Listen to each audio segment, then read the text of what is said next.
presents the 1986 American League Championship Series from Fenway Park in Boston. Game 7, the California Angels against the Boston Red Sox. In the pitching matchup, John Candelaria against Roger Clemens.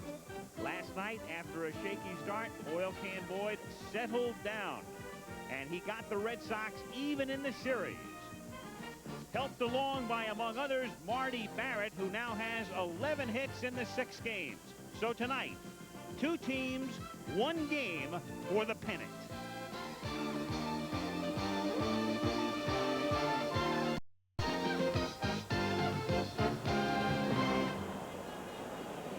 Beautiful night in New England.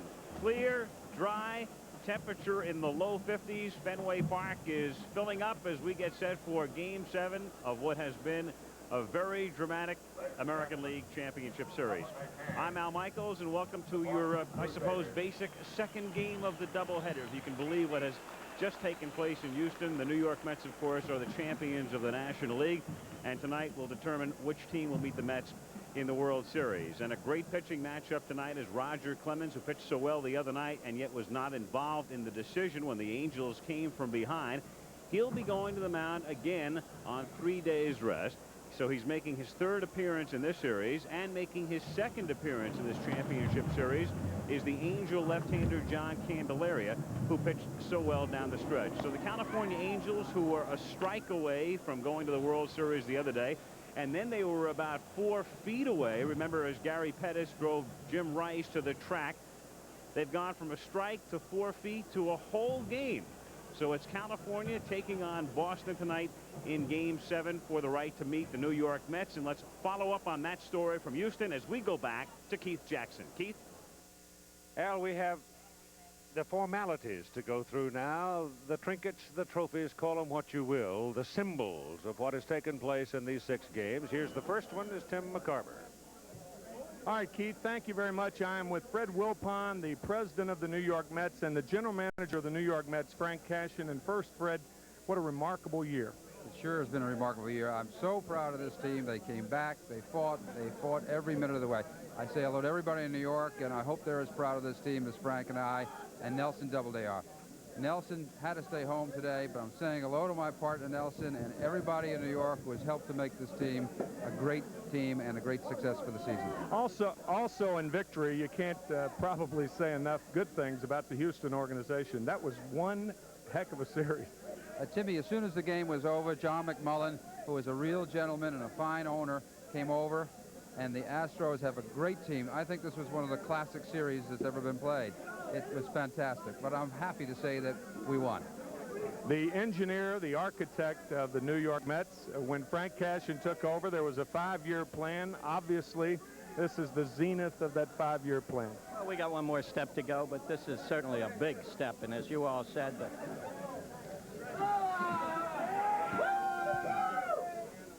Let's have some aim here. You're waiting for all this stuff. I got 2 more. A little aim. As you can see on the championship trophy, and the champagne is flowing. Let's go to Corey McFerrin so I can see. Corey? All right, Timmy, we're just outside the Astros locker room. No champagne over here. With us is Mike Scott of the Houston Astros and Tom Mason of Chevrolet for the 1986 National League Championship Series MVP presentation by Chevrolet. Mike Scott, I'd like to present you with the most valuable player trophy for your outstanding pitching in the League Championship Series for 1986. And on behalf of Chevrolet, to donate in your name a new car or truck to the charity of your choice. Congratulations. Thanks, Tom. Appreciate it. Mike, the character, the comebacks this club made today, an incredible series. Your comments about the Astros and where they played. Well, you know, this is going to be a tough one to swallow, but we've had such a great year. You know, I know everybody it's going to dwell for a little while, but we've got to look back in a week from now and say we had a pretty good season. I mean, we've done things that a lot of people didn't think we could do, and we've gone a long way this year, and we surprised a lot of people, and we should be proud of it. Mike Scott, championship record, 19 strikeouts, first pitcher ever to throw 2 complete games in the championship series. Congratulations, Mike, on a great effort. Thank you. All right, back to Keith Jackson. Well, stories of scuffed balls, stories of this and stories of that all aside, it all came down to the fact that these 2 teams are composed of gamers.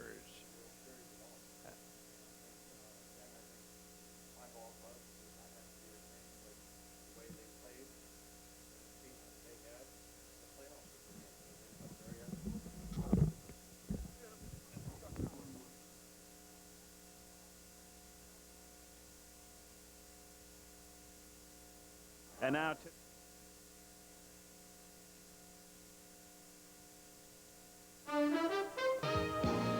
This ABC Sports Exclusive is brought to you by The Travelers, one of America's strongest, most experienced financial experts. to tonight's Game 7 of the American League Championship Series. A visit now with both managers. Let's go to Don Drysdale. All right, thank you very much, Alan. First of all, I'll be talking with the California manager, Gene Mauch. And, Gene, I think everybody right now would like to know the attitude. The attitude is probably good, but what are the thoughts? What's going through the players' mind in the clubhouse? Well, if they could have been in our clubhouse after the game last night, there was some noisy determination going on. I think that it's been shown that both teams know how to play. I know it's been shown that both teams know how to win. And tonight we're going to find out which team knows how to win when they have to, and our players like our chances. Gene, is there one veteran, is there a number of veterans that are kind of being the spokesman, if you per se, of the group? Some people say it might be Reggie Jackson. I kind of got a feeling you got a quarterback in Bob Boone. Well, I think that probably the most vociferous naturally is Reggie.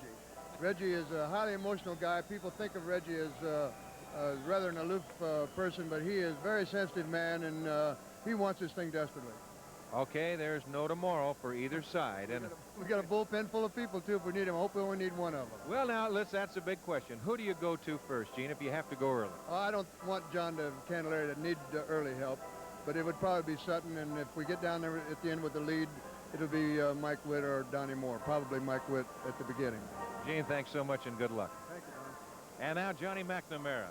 And the same thoughts, John, going through a lot of people's mind right here. You came home riding probably an all-time high as far as the ball club concerned in 1986. Your thoughts now, what are the thoughts of the players? On a scale of 1 to 10, where are they now as compared to when they won that game on Sunday? Well, they're right up there, Don, after last night. Nobody has to tell us what we have to do tonight in order to keep going. And they're highly emotional, they're ready, and they've met every challenge so far, and we're looking for a very good ball game. And Roger Clemens talked a little bit about having a little touch of the flu or an allergy or something that he might have had from smoke on the airplane, maybe a little wheezy. But how does he feel now? I assume this weather in this game has got to get him up if anything can. Well, he's a highly competitive person, and you give him the baseball, he's going to give you the best he can. He was a little down on Monday, but yesterday and last night he improved, and he says he's fine tonight, but we will watch him very close and monitor him and his pitches. Looking at Jim Rice on the field, I get a feeling, right, is he trying, is the 3-run homer, is the 5-run homer in his mind, or is he just trying to get the base hit? Well, he's trying, but, you know, he puts a lot of pressure on himself, and he expects a lot out of himself, and he is just trying too hard. 1 or 2 base hits, and Jim Rice will be all right. John, good luck. Thanks, Don. Right now, let's go back upstairs to Al Michael. Thank you, Don. And a beautiful shot, Fenway Park, on a clear night. It was a gorgeous day. Temperature in the low to mid-50s with Game 7 coming up shortly.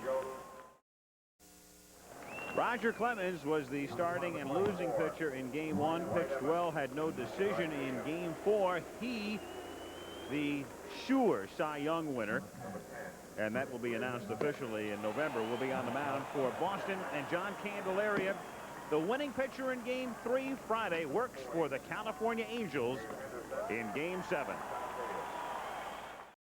Boys and girls, join Mike Lynch after the game.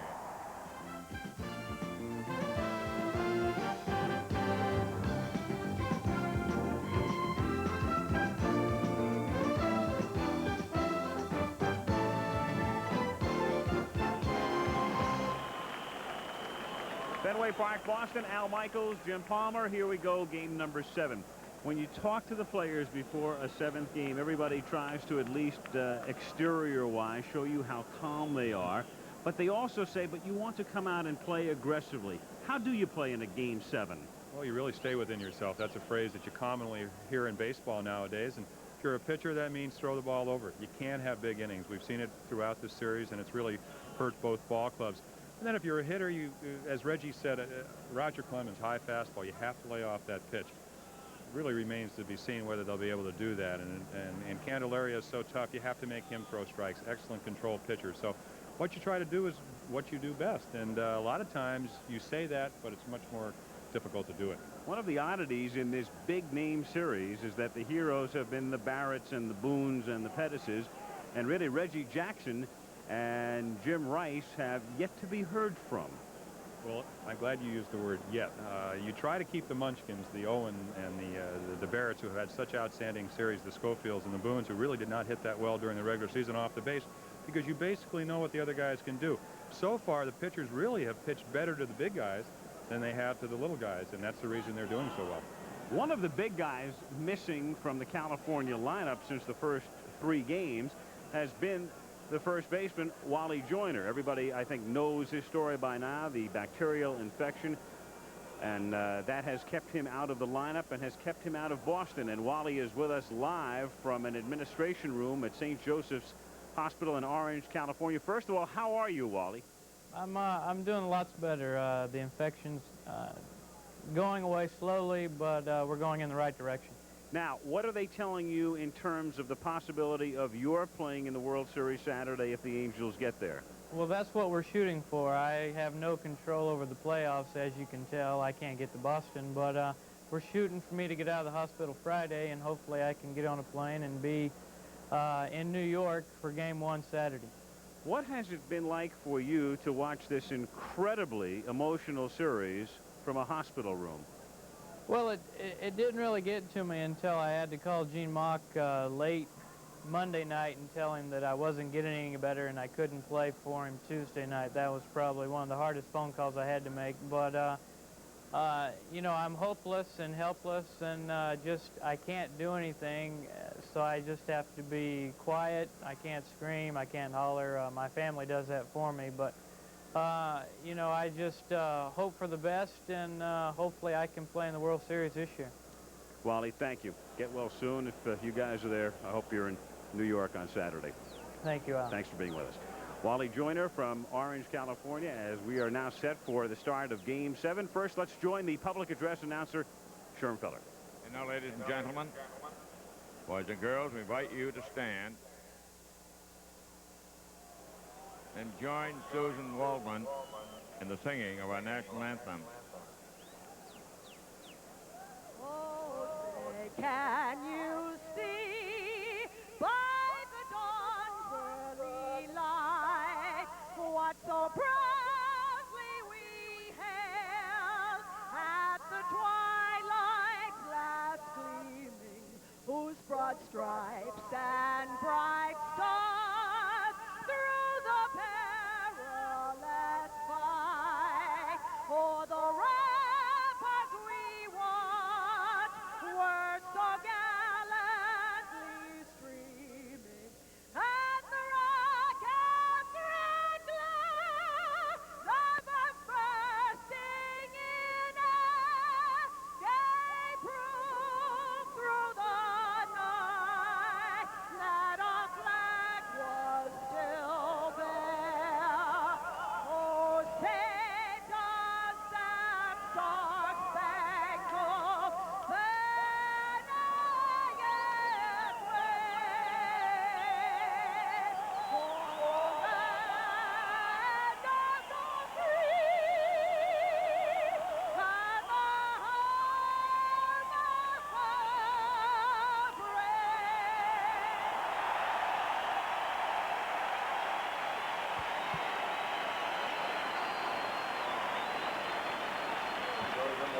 We're down to 1.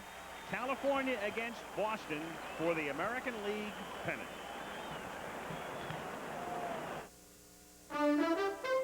This ABC Sports exclusive is brought to you by the Heartbeat of America, today's Chevrolet, and by Coors and Coors Light, beers with a difference worth tasting. The Red Sox are taking the field for Game 7. Thundering ovation. And a little bit of an oddity here. There is the second base umpire, Terry Cooney. I don't know whether it was a cramp or just what, but as Cooney began to run out to his position, he needed attention. The Boston trainer came out to have a look, and for the moment anyway, Cooney is back in the dugout. Earlier, we talked to Roger Clemens about pitching in a pressure-packed game. For myself, I like adversity. I like pressure. I like to be in the game when it's on the line, and I've expressed that to John McNamara that I want to be in there when that game's on the line. When I start getting mentally ready, I don't hear anybody. I don't hear the phone ring. I don't hear Deb when she says something to me. I'll be watching TV, but I'm not watching TV. I'm in my own little world, and that's where I like to stay until my game's over.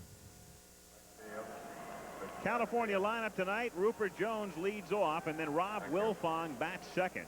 Brian Downing, as has been the case every day, hits third, and Reggie Jackson is the DH, the cleanup hitter. Doug DeCense batting fifth.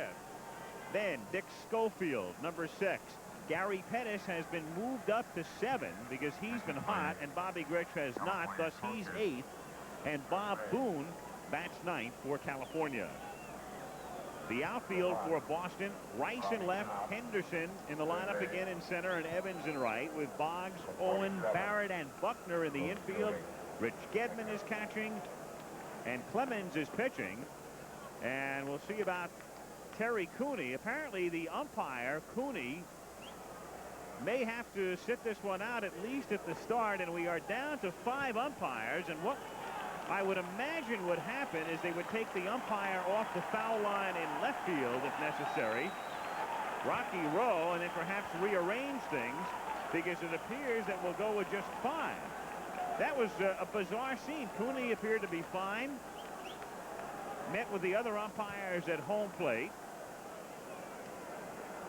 Cramped up or what? We'll get a report for you, but for the moment we'll go with 5 umpires. Remember, there are 6 in League Championship Series play, and I suppose if it has to happen, Boston's a good place because the left field foul line umpire is really a luxury with a short porch and everything. The third base umpire has a good view. Here we go. Rupert Jones to lead things off, hits the first pitch in the air to deep center field. Henderson goes all the way back, and we start with a 415-foot out. Is that an omen or what? The Angels are wondering. Well, it's an out, but what they want Roger Clemens to do tonight is to have to bring the ball down the strike zone. If you watch yesterday's ball game in the National League, a lot of people say that's the difference between Dwight Gooden this year and last year. They've made him throw lower strikes. Of course, what makes Clemens so exceptional, to take a look at Rob Wilfong, is that he can establish a low strike and then go up. They call it stair-stepping up the ladder. 0-1 the count. The Angels with their 7th different batting order, and a good bunt by Wilfong, who does this a lot, but Boggs is equal to the task. A little handshake from Roger Clemens, and the reason that Wade Boggs is able to make this play so easy is where he started out. Another look at the umpires. Well, what they've done too, Rocky Rowe has actually gone to the line in right field instead of left, and there is no left field foul line umpire right now, so they have moved Rowe over in the absence of Larry I would think McCoy. the reason for that is actually it's closer down the right field line than it is the left field line here, but you have more chances of fan interference in right field, so it makes sense. Meeting also to discuss what the responsibilities would be of the umpires. Brian Downing now. Looks at a strike, and the count is 1-1. And Clemens starts the night the way he normally does, clocked at 96 and 97 miles an hour. 1-1 to Downing. High, ball 2. 2-1. 2 out, bases empty, top of the first. This dramatic series coming to a conclusion. The National League Series is over. The Mets winning in 16. The World Series starts in New York over the weekend. 3-1 the count. Of course, the one thing to watch is that Roger Clemens' control. You take a look at the dimensions here at Fenway Park. First game, Roger gave up 8 runs, 7 earned. Really threw mostly fastballs. The 4th game out in Anaheim and carried a shutout into the 9th inning, eventually leaving with a no decision. was able to mix up his pitches. So even though he has good velocity, he has to throw the curveball, the slider, and there you see his first walk. And Downing is on with 2 down, and Gene Autry sits and waits, keeping score. 79 years old, watched his team take a 2-0 lead in a best-of-5 American League playoff in '82 and go down when the Brewers rallied. Watched his team within a strike the other day, and now trying to win it in Game 7. Jackson. Reggie, a pretty silent series, all things considered, though he did have 3 hits last night. 2 of them to left field. So what they try to do is get him to chase that high fastball. Reggie knows it, says it's very difficult to lay off. But one of the strengths of Roger Clemens, as I said, is normally, I would think that we would be able to tell a second consecutive time with only 3 days rest, something he hasn't done all year. He's struggling would be with his control. And Jackson hits it a mile high, and I mean about a mile and a half, and Gedman comes back and can't make the play, even though it was catchable, and that's because of the height of the foul ball and the wind currents and the like, and Gedman gave it a good shot, but that's a much tougher play than it appears on television. Well, it's tough if you give up, and right here, I think it's the ball, and this is a much lower ballpark than it's in Anaheim. He goes a little bit too far. The wind, what wind there is, blows the ball back. He's unable to make the play. And when you have a Clemens fastball and a Reggie swing, you set yourself up for a mile-and-a-half high pop. I don't know if that's going to go for an error, but that's a ball that normally Rich Gedman would catch.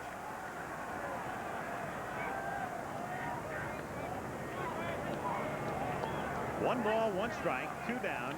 Downing at first base. So again, it goes back to that question you asked me in the pregame about can you be aggressive? You can be aggressive at Clemens. You don't have much time to make up your mind. Buckner does it himself, and the Angels are done in the top of the first. After a half, California nothing, and the Red Sox coming up. John Candelaria, they call him the Candy Man. He'll be on the mound. Veteran, several years with Pittsburgh. Good career. And he talks about the way he was and the way he is now.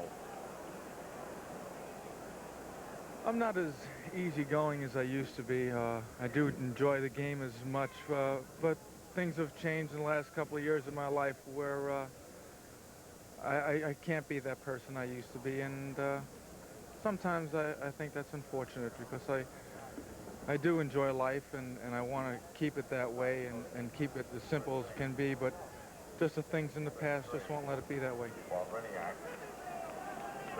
One of the things obliquely referred to there is a tragedy that he suffered, and we mentioned it the other night. His young son, a couple of years back, in a swimming pool accident, remained in a coma for a year and subsequently died. You looked at the Angel defense, back of Candelaria, and Boggs, Barrett, and Buckner will be starting things off. And here is that Boston lineup with the batting champion up top, Marty Barrett at second base, then Bill Buckner hitting third. Rice is the cleanup hitter. Baylor is the DH. Evans hitting sixth. Gedman, good series, seventh. Henderson, Sunday star, and Spike Owen, 4 hits last night. Red Sox come up in the bottom of the first inning. Wade Boggs, the batting champion, hit .357 during the regular season with 8 homers and 71 runs batted in.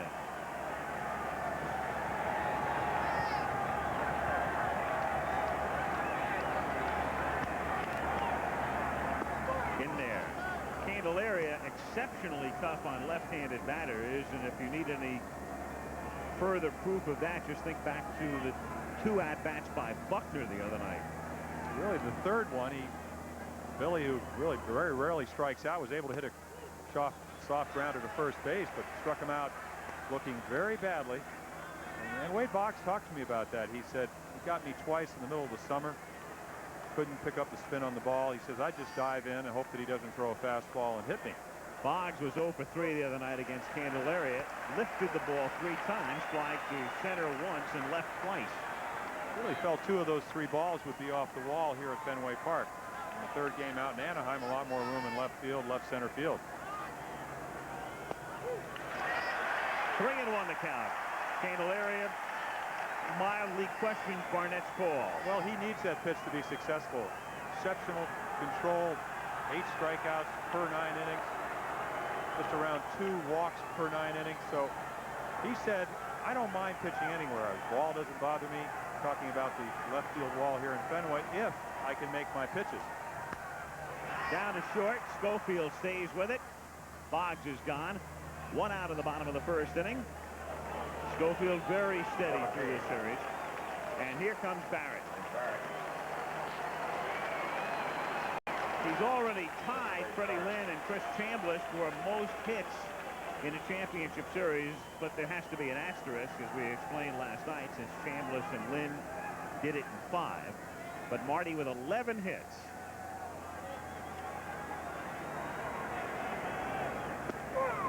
Oh, and 1. Ironic matchup tonight in that Clemens and Candelaria have each undergone surgery in the last year. Well,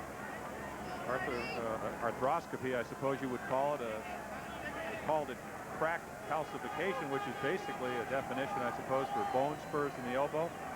Started out the season, 2 starts, went on the disabled list, had his elbow operated on. Down to 3rd, and DeCense guns him down, 2 away. And then there was Clemens. Well, Clemens, 1984, off to a great start. Hurt his flexor tendons in his forearm last year, shoulder problems. Again, down to Georgia, Dr. Andrews, arthroscopic surgery, a winter of therapy. And they really didn't know what Clemens would do this year. Little did they know that he would finish 20 games over 500 and 24-4. Maybe he found a secret. Yes. Buckner, meanwhile, is trying to find the secret of solving Candelaria. Not only did he strike out twice the other night in his first 2 at-bats, he lost the bat on both occasions. And then, as Jim pointed out, he grounded weakly to 1st. Well, that's the pitch right there that John Candelaria establishes against left-handers. This year, left-handers only hitting 186 for the whole season off them, so he's very tough. And Chopper fielded by Wilfong. He gets him. 3 grounders and a 1-2-3 inning, and we go to the 2nd. No score. No score as we go to the 2nd inning. Reggie Jackson and his future, he talked about that the other day. Toward the end of my career, make $1 million in salary, a little bit more. And I know that if I do play in 1987, then I've got to take a tremendous salary cut, which I'm comfortable with. There are very few teams that I can play for. I've got to play for a contender. I'm a managerial move when it comes to playing the outfield. I'm not going to play the outfield that much, is what that means. And I'm a left-handed DH, which means I'm not going to play against very much left-hand pitching. So you need 2 players if you have Reggie Jackson on your team. So I'm an extra. I'm a luxury. And so I've got to have all of those things in mind when the decision comes up and see if there is a place for me. When I was 30 years old, I think I could easily have said, this is where I want to go. Now that I'm 40, even if I want to play, and I probably will want to play, I have to be wanted. As DeCense starts the 2nd inning, he hits a grounder to short, and he is thrown out by Spike Owen. 1 away. Reggie, per usual, candid and very honest. Doesn't look good. All those criteria is to find a place to play. Well, the Angels, and we've detailed it, you've read about it through the year, with a lot of players whose immediate future is in question, but right now all they're thinking about is tonight. Schofield, 1 out, bases empty, takes inside. By the way, the report on Terry Cooney is a torn calf muscle incurred when he ran out on the field.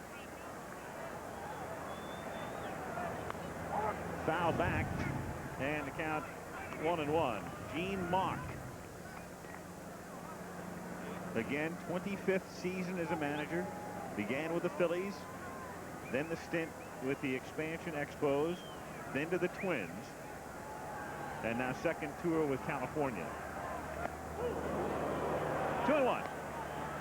Do you think, Jim, the Angels have any advantage in facing Clemens for the third time in 8 days?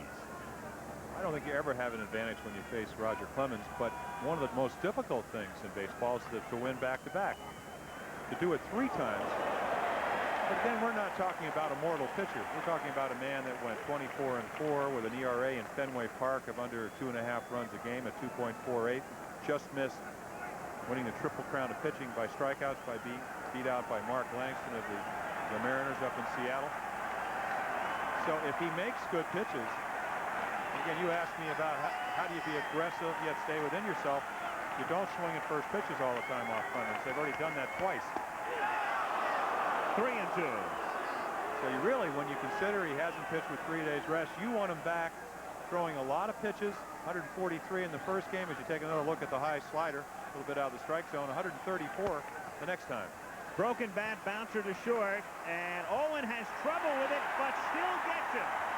Spike momentarily had trouble extricating the ball from his glove, but still is able to throw him out as the call is made by Larry McCoy, and there's no beat. See the ball right on the fist, way up on the trademark. Going to lean back, then he realizes he has to charge. Difficult play. Schofield can run, not as well as Pettis. A little bit out of the glove. Again, when you get jammed, very difficult to get out of the batter's box. That's the reason he was not safe at first. Nice play by Owen, though. 2 down, bases empty, and Gary Pettis rewarded for his great series by moving up in the batting order to 7th. He has led off, of course, during the series and during the season, and he normally fills either the leadoff role or the 9 role when he doesn't lead off, but Mock wants him up there in front of Grich tonight. 2-0. 2 out, bases empty, second inning, no score.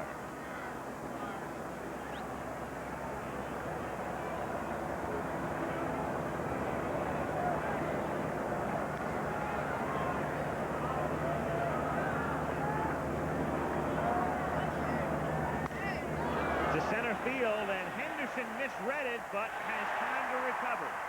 It was a broken bat, I think, and Henderson had time to charge in and make the play. No score after 1.5. Long has come out of the game, and Rick Burleson has to come in to play second base, and a strained right hamstring suffered when Wilfong bunted and was running down the line in the first inning. So Gene Mock has another problem. He had Wilfong in the game, of course, being a left-handed batter, and now he has to go with Burleson as his second baseman, a right-handed hitter.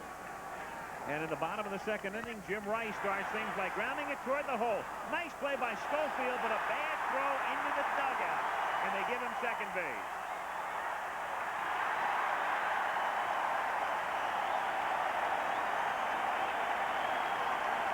Funny thing, Schofield, with a pretty tough play, had a lot of poise on one end of it and then threw it away.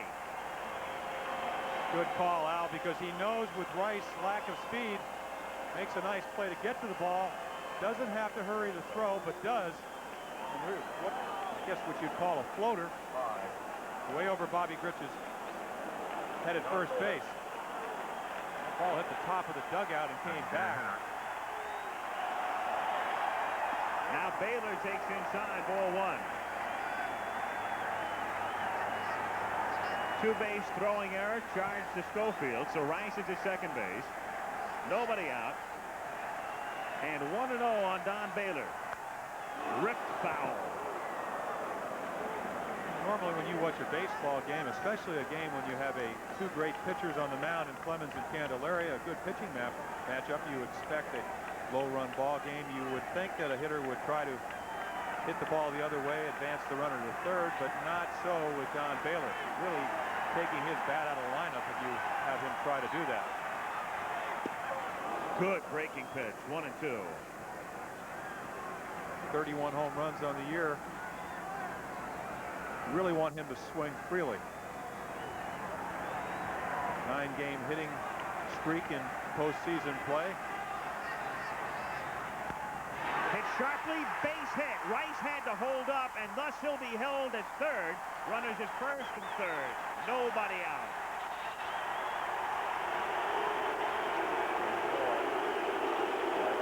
And the chance is Dewey for Evans. Well, good pitch to hit, especially with 2 strikes. Not in enough. They try to pitch Baylor inside. Great effort by DeCinces. Rice waiting to see that the ball goes through. Gets to third, but knows that he can't score. Now runners at first and third, and DeCinces needs a towel to brush off. Diving for it and coming up with dirt. Rick Smith coming out to help him get cleaned off. This is the perfect situation that Dwight Evans talked about last night, talking about why that most of the hitters in the Boston lineup hit better on the road from a power standpoint. Evans 26 on the year, only 8 here at Fenway Park.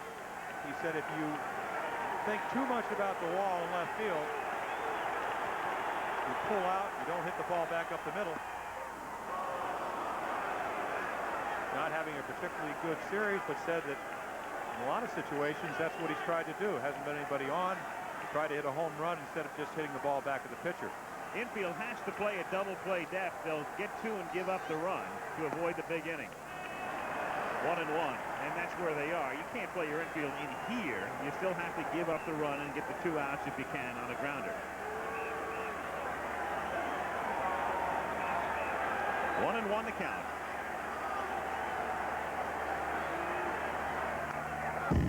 One and 2. This becomes a very, very big out because you have a left-hand batter on deck in Gedman. And then you go back to Henderson from the right side.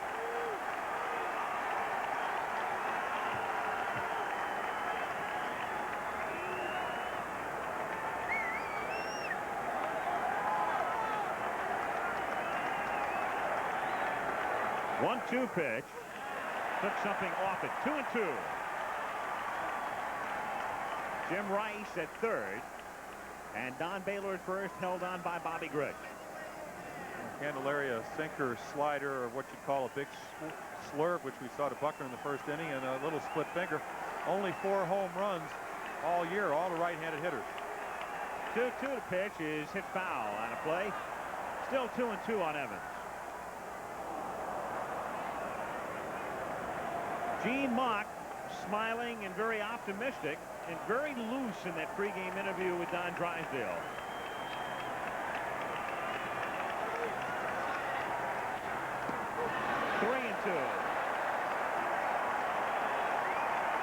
Interesting point, though, is it's sometimes very easy for the manager to be loose because he's not playing. And I think what he said is that he hopes that his players will go out there and be able to do that. And you can hear the noise factor right here.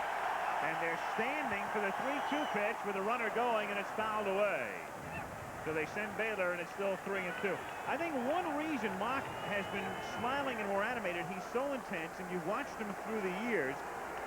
But if the team gets into trouble, and Gene assumes that normal look and that normal, should we say, posture, it's liable to rub off a bit in the dugout, and so he's animated and up because he wants his club to stay that way. A lot of times with you wonder why with no outs you'll be running, but you have a control pitcher on the mound, a double play man if he hits it on the ground.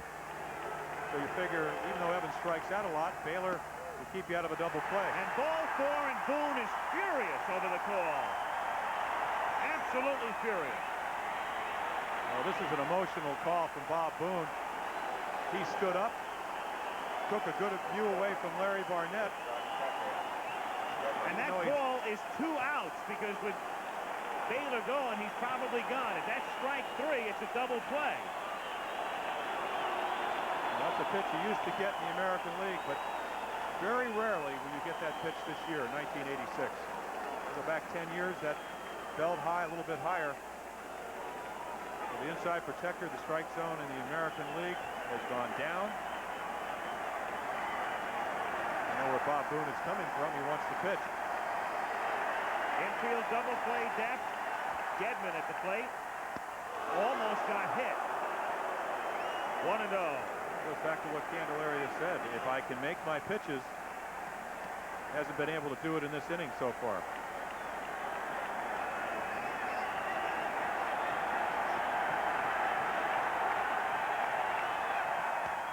That's grounded slowly to second, fielded by Burleson, and the only play is first. 1-0 Boston.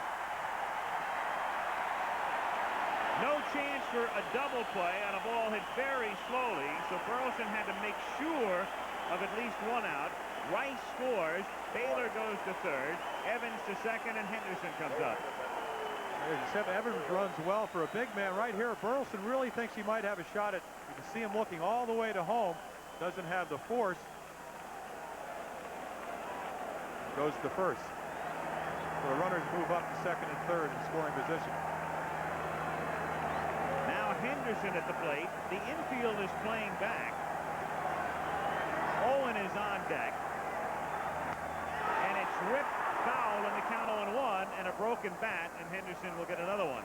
Now this is a very interesting situation here because you're facing the right-handed batting Henderson, and Candelaria has a base open, and it's a big base to have open because right now the Angels are playing their infield back, meaning if you throw Henderson something he hits on the ground, it's 2-0, and you really don't want to do that. And if you walk him, so then you've got Owen coming up. You might get a double play, you might get a force at home, and then you got Boggs after that, the left-handed batter. Well, in this ballpark, just generally, you do not like to have big innings, and if you do walk Henderson, Owen a better hitter from the right side, not in this series, but during the course of the season, you take the chance of possibly a 4-run inning. 1-1. I think what you really do is you try to make your pitches. You're watching the 5th game, Henderson with the 2-run home run with 2 strikes on him to put Boston ahead, eventually in the 11th inning to win the ball game with a sacrifice fly. Good hitter, 16 home runs, including the one on Sunday for the season. So he can hurt you, and I think what you said is something that Candelaria may think about. Make your pitch. If not, it's a gamble. The pitch to Owen. 2-1 pitch is outside, 3-1.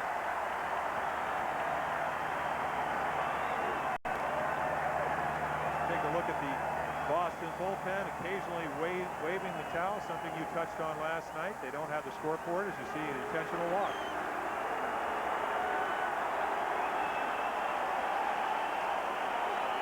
So now the bases are loaded, and now you can truly play your infield at double play depth instead of having to play it back second and third, and here is Owen.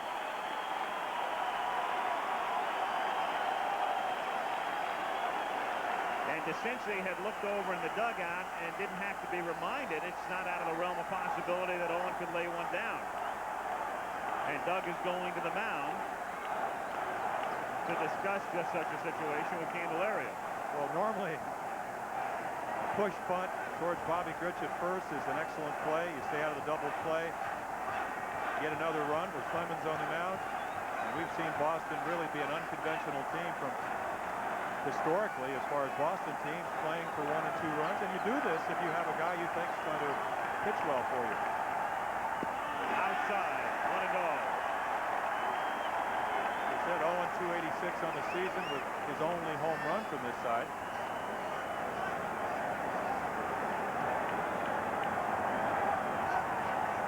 Most likely trying to hit the ball right back up the middle and ball to the right side. Stays out of double play and gets a run in. Popped up, big out, infield fly, so it's an automatic out. And Burleson makes it official. So 2 down, and now Boggs. Now the infield back normal depth, and you've got Boggs at the plate, and Boggs, as you know, without great speed to begin with and fighting the hamstring and knee and ankle. Well, the good news, you got to pop up. The bad news is you have to pitch against Wade Boggs. Yeah. 357 on the year, 352 against left-handed pitching, and that is an amazing stat. Normally, left-hander versus left-hander neutralize you to some extent. 1-0 the count. Bases loaded, 2 down, 1-0 Boston in the second. Hit back through the middle, hits second base, and Caron's into right center field. Baylor scores, so does Evan. Henderson is held at third, 3-0.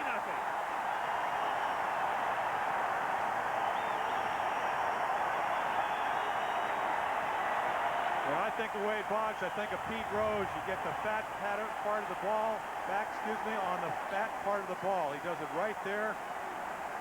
Hits the base.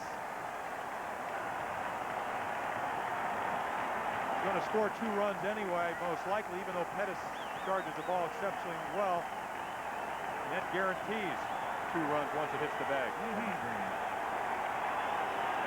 Now Barrett, who grounded out in the first inning.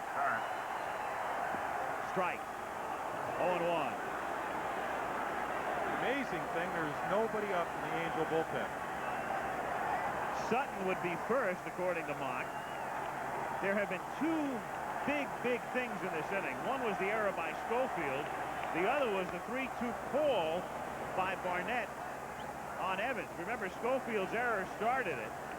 And we'll watch it hit the bag again, and the only question here was whether or not Pettis would have had a play at the plate. Probably not with 2 out.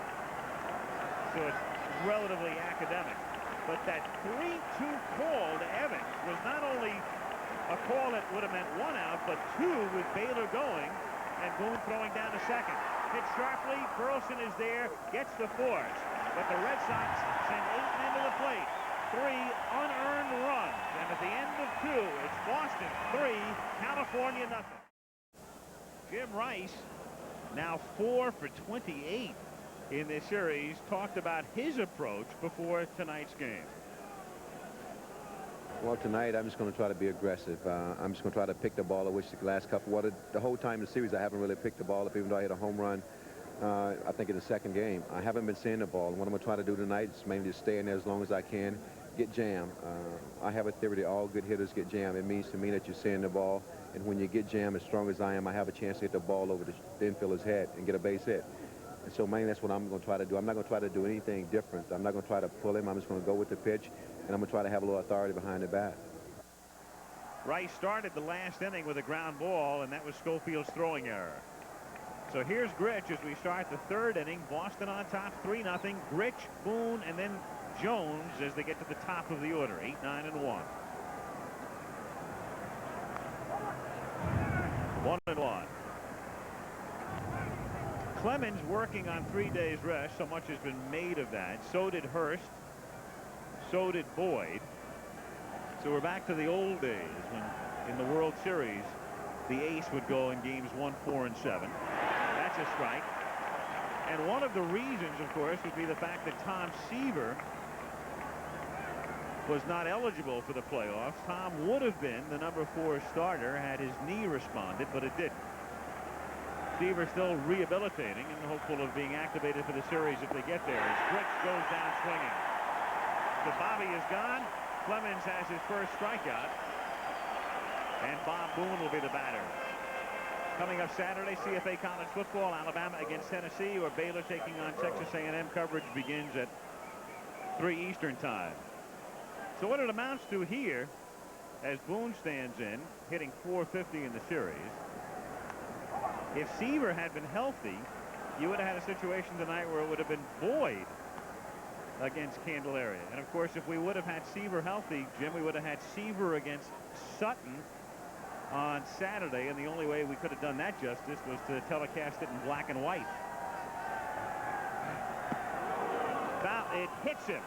Boone trying to back away, and it hit him. So Bob nicked by the pitch, and he's aboard. We saw the high fastball to Grich for strike 3. Watch this ball run. This is what Roger Clemens said he had problems with in the first game. He said, my ball is running too much. He couldn't control it. There's another example. Trying to pitch Boone in. They've been pitching him away. He's had a great series, a little bit under 500. Most of the pitches have been away, so you try to change and you hit the batter. Not something that Roger Clemens wanted to do. Jones, a long out in the first inning on the game's first pitch, takes high. Just to follow up on Seaver and Sutton for a second, I want to wish Jim Palmer a very happy birthday. Ladies, he's 41. You know, I was rooting for six games, so you wouldn't say that I was 41. Way outside, 2-0, and now Gedman wants to go to the mound to get him settled down just a little bit. Nicking Boone and maybe overthrowing that last pitch, and it's 2-0.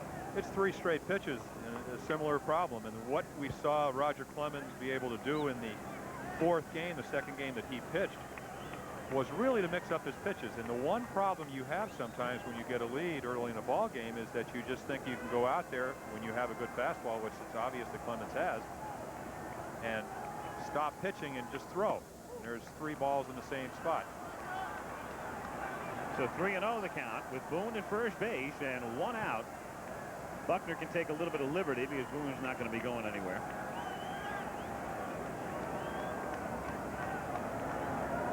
And it's in there as he takes all away. So now 3-1 on Rupert Jones. One thing that really makes Roger Clemens so exceptional is that when he is pitching well, he does get his curveball, a little bit of a split-fingered pitch, doesn't throw it as hard as Mike Scott, and also his slider over. You really can't sit on one pitch. Hit sharply, and a great play by Barrett. There's that man again to Owen. Back to first, not in time. Marty Barrett. He has done everything in this series. He saves the 1st and 3rd situation here. Ball right in the middle of the plane. Jones hits it as hard as you can hit it on the ground. To his left. Short hop right there. Stays with it. Has what you would call soft hands. Jones runs extremely well across the bag. Now Burleson, and again, he is only in the game because Wilfong strained a hamstring running out a bunt attempt in the 1st inning. In for a strike. 0-1. So the Angels tonight, when you think about it, have Grich at first, Burleson at second, instead of Joyner at first, and Wilfong at second because of the injuries. Strike.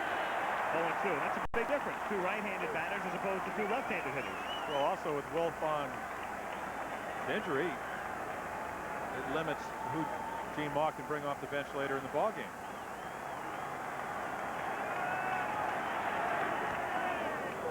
Foul tip, foul tip.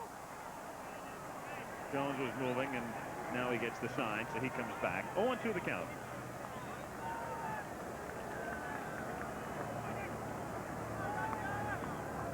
Red Sox leading 3-0.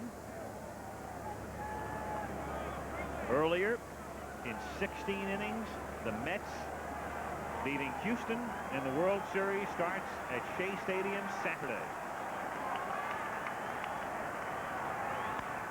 Hit down the line, and that's a fair ball, and caroming in the corner. Evans knows how to play it and holds him to a single as he throws in behind him, and down to third goes Jones. That's a tricky little area in right field, but remember, Dwight Evans has been playing here regularly since 1973, so he knows every angle and every carom. Rocket into the right field corner. High fastball to a high fastball hitter. Jones around second. Right there. If he doesn't play that carom right, Jones scores. Not only that, excellent throw as you see Billy Buckner sprawl over Rick Burleson. Not only does he keep the run from scoring, he keeps Burleson on first out of scoring position. Downing at the plate. Low and outside. 1-0 the count. Downing walked in the 1st inning.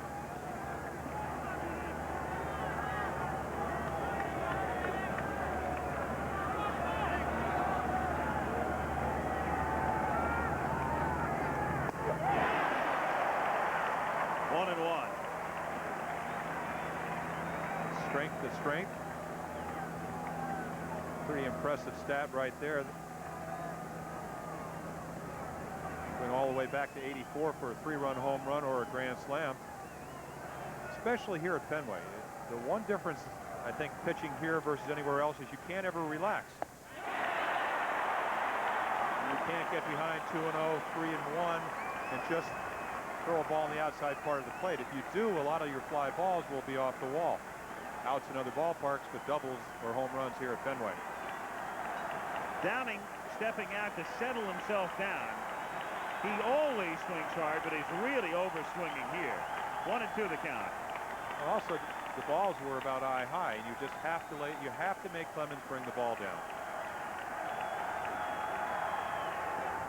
2-2. He's very similar to his at bat against Schiraldi when he was hit by a pitch, in the sense that when he does get 2 strikes, he doesn't swing as hard, tries just to make contact, something he was thinking about that night. Tries to go back up the middle. Popped up and playable for Bill Buckner.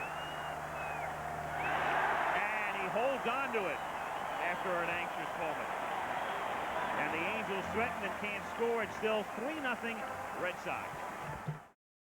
That's a real beauty coming up Monday Night Football. This coming Monday at Giants Stadium, it's the Jets 5-1 hosting the unbeaten Broncos with Elway and company 6-0, 9 Eastern time on Monday Night Football. Here in Boston, Bill Buckner to lead off as we go to the bottom of the 3rd inning. 1-0 the count. 3-0 Boston in Game 7. Winner goes to New York. Loser goes on vacation.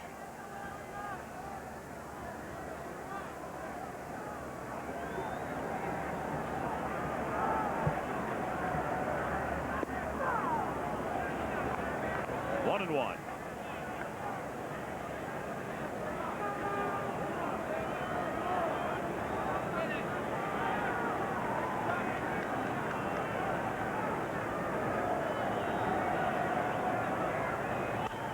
Broken bat, hit softly, backhanded, no play. And so Buckner, and he's hobbling, and he's been doing that much of the season. And throughout his career, in fact, playing hurt and trying to stay in. But it's a question mark right now.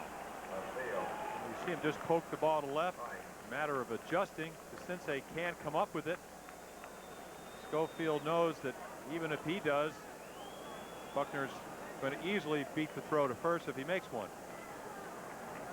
Well, Buckner had to come out the other day. What Billy does, he goes through a lot of therapy and ice treatment and the rest, and that's a daily routine for him, but he's not going to be able to make it, and so Buckner is going to have to come out of the game. Well, what he did, Al, was he has a chronically left ankle that bothers him from a standpoint of having bone spurt, but what he hurt in Los Angeles or in Anaheim was his Achilles tendon, and that's why he's coming out of the game. The heel is something he's lived with all year long, will be operated on after the season. And when you strain your Achilles tendon, the next step is possibly tearing it. Reluctantly comes out of the game. If there's any one term to describe him as somebody that's a gamer, they always said that. It's an agonizing moment for Buckner right now, physically and emotionally as well, of course. And those of you who have watched this game for years know what it takes to get Bill Buckner out of a game. Well, he left after he started that rally trailing 5-2 on Sunday. Going in the 9th inning, down 3 games to 1, a little meaningless at the time. And single up the middle, about a 4-hopper. Stapleton, meanwhile, comes in to pinch run, and Stapleton will stay in the game at first base as Rice stands in. So already in 2.5 innings, we've lost an umpire, a second baseman, and a first baseman to injuries. 1-0. Rice getting on Schofield's throwing error to open up the bottom of the 2nd inning.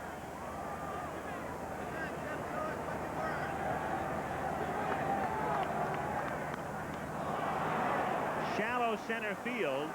Here comes Pettis on the run, and he's there. So 1 down in the bottom of the 3rd inning with Stapleton still at first base, and Don Baylor will come to the plate, and Rice is now 4 for 29, and will isolate on Buckner. You'll watch the way he moves down the line toward first base, going all out on an infield single.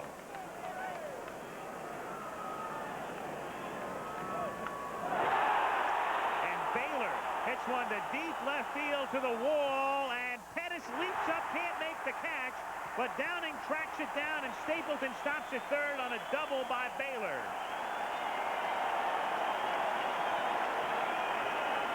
Stapleton had to wait to see if the catch would be made, and thus he can only get to third on a Fenway double. A high fastball again, trying to pitch Baylor up, and he hits it high and deep. Saw a picture at second base, a little bit frustration. Usually be happy with a double. I think what he's sensing, a great effort. If Pettis, who won a Gold Glove last year, anybody can make that play, he can, even though he's short of stature. Amazing leaping ability. Evans now swinging and missing, and the Angels have no choice. They have to bring the infield in. Well, the only other choice, of course, and I really thought that that's the reason that Baylor wanted the ball to be in the net instead of off the wall, is that you walk Evans, set up the double play, and pitch to Gedman, lefty versus lefty. But you're down by 3, and if you can avoid base runners, you have to do anything you can. And Sutton is throwing in the bullpen. Except by playing your infield in, what you allow them to do is that a hard ground ball scores 2, except I guess maybe what Mock is thinking here in Fenway with a short left field, even if he does single to left, only 1 run will score. Most managers in this situation would load him up and pitch to Gedman. 1 ball, 2 strikes the count.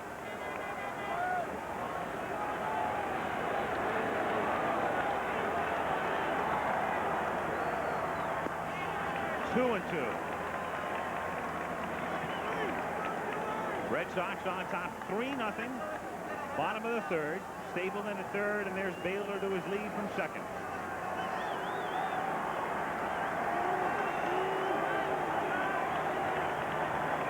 Another one of those situations with first base open. You want to make your pitch or pitch around Evans. Took something off it, grounded to short. Runners hold. Schofield gets him. Good pitch. Evans grounds out, and runners are still at second and third. And now it's Gedman who grounded out in the second inning. It's a good pinch in the sense that with Evans ahead of the count, 2 balls, 1 strike, Candelaria threw him a little split-fingered fastball, turned it over, and Evans went for it. A little bit out of the strike zone. Not much you can do with that pitch except hit it on the ground. Nearly hit him. 1-0. Nearly hit him before as well. Trying to establish the curveball. Just does not get on top of it, and it hangs inside and almost hits Gedman.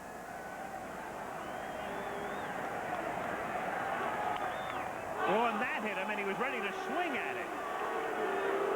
So Gedman gets hit, and now Mock and DeCinces are arguing with the third base umpire, Nick Bremigan, and Bremigan will come in, and is it a foul ball or what?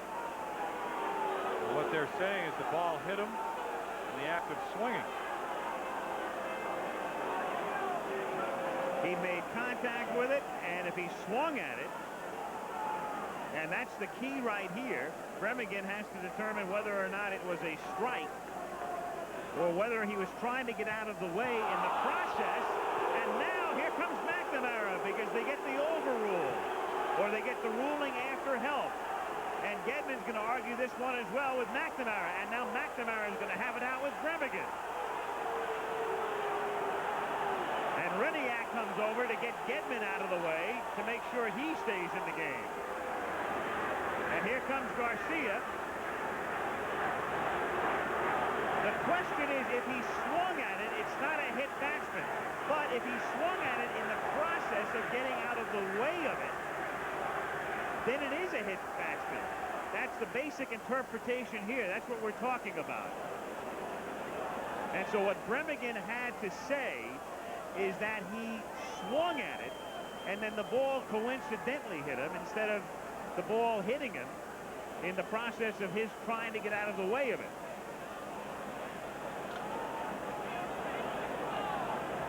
And so in this crazy series, we have a call in Game 3 that initially goes the way of the Angels and then is turned around for the Red Sox. And now we have the opposite. You judge. It hits him, It looked like he was coming around. It's the type of thing, obviously, if it doesn't hit him, it's a strike. Because he comes around, but the question is, was he trying to get out of the way and thus completed the swing, or did he already commit himself before he was hit?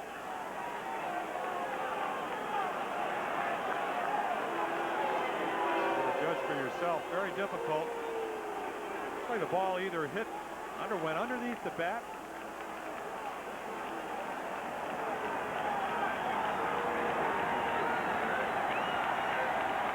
And so the Red Sox lose that ruling. And Gedman is back in there with a count 1 ball and 1 strike. 1-2 the count. Of course, with Dave Henderson on deck, it comes down to really wanting the right-hander to hit against the left-hander. Candelaria last year, this is an amazing stat, faced 97 left-handers, struck out 34 of them, and didn't walk a batter. Now the crowd wants a balk, but John had stepped off the mound, no balk. And gets him swinging. Another bizarre inning. So what else is new? End of 3-0. It's an easy ground ball to second base.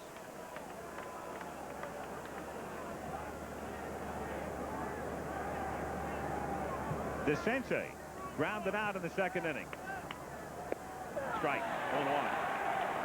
If you look back to Game 4, when Roger Clemens pitched out in Anaheim, he did really not give them very many good pitches to hit until the 9th inning. He had a 3-0 lead, got behind Doug DeCense, a great fastball hitter with 1 ball, tried to throw him a strike. Doug won the battle, hit a home run, then made 2 mistakes with his breaking ball. McNamara came out, brought in Schiraldi, and the rest is history. 0-2. Clemens has 1 strikeout. Now he has 2.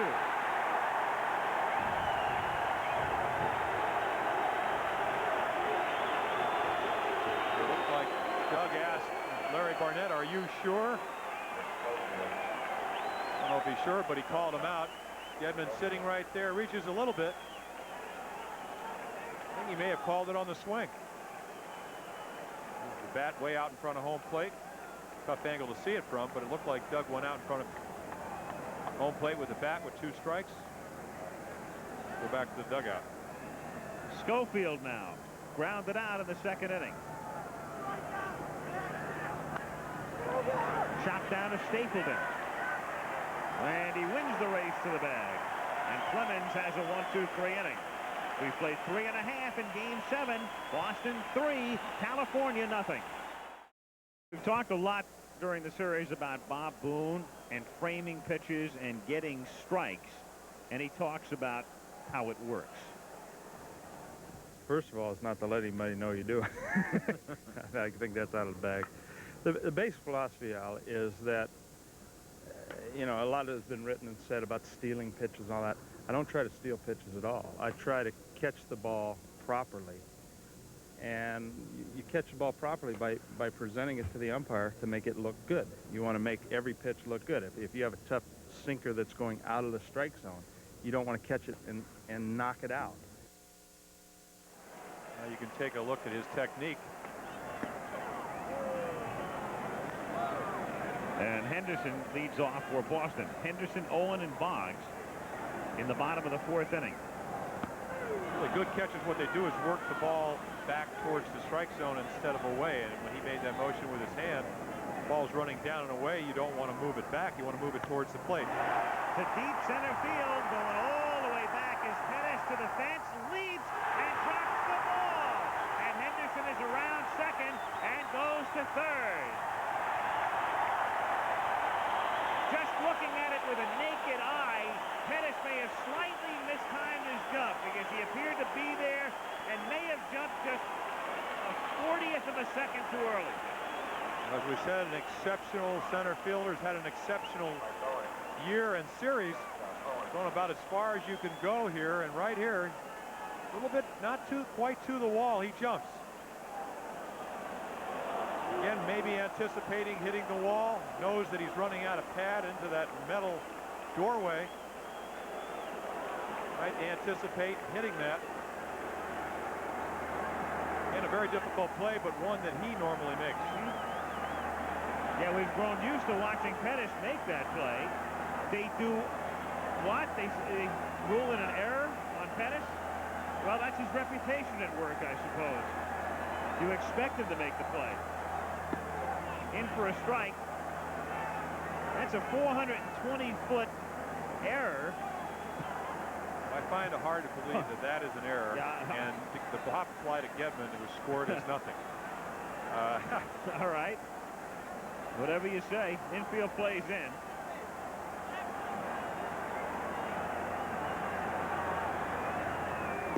And the pitch is outside. 1-1. Well, you asked me about being nervous in the 7th game. It's obvious that the score is.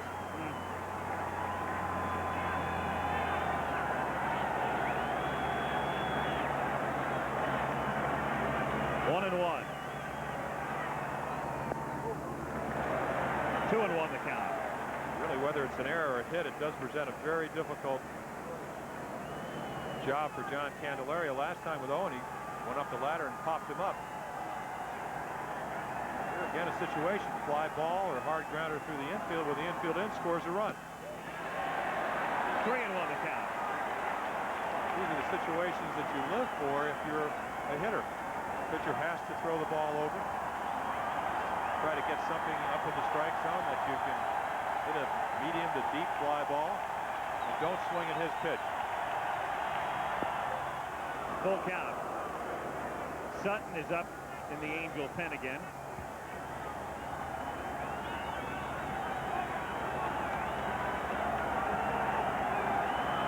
Second time Don has been throwing.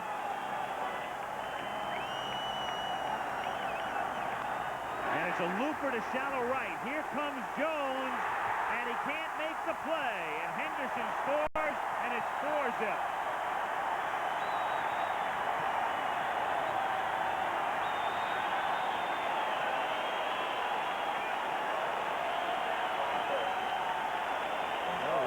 This causes the 4th unearned run to score. Good pitch, up and in, right off the trademark. Jones in right field playing fairly shallow. Just can't come up with it. Ball's in front of him. 4-0. Boggs takes a strike. 0-1.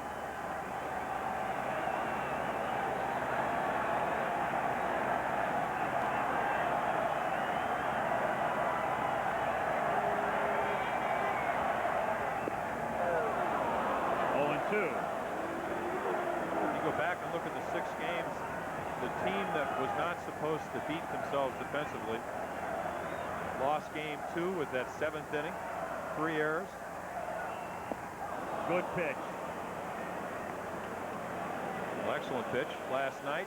Bobby Grich with the error that put the game away. Made it 6-2, and then tonight with 4 unearned runs. Take another look at a low sweeping breaking ball. Boggs tries to wait. Really, Candelaria is able to do something that most pitchers in the American League can't, which is to get Wade Boggs out on his front foot. Barrett fouling it back, and the count is 0-1.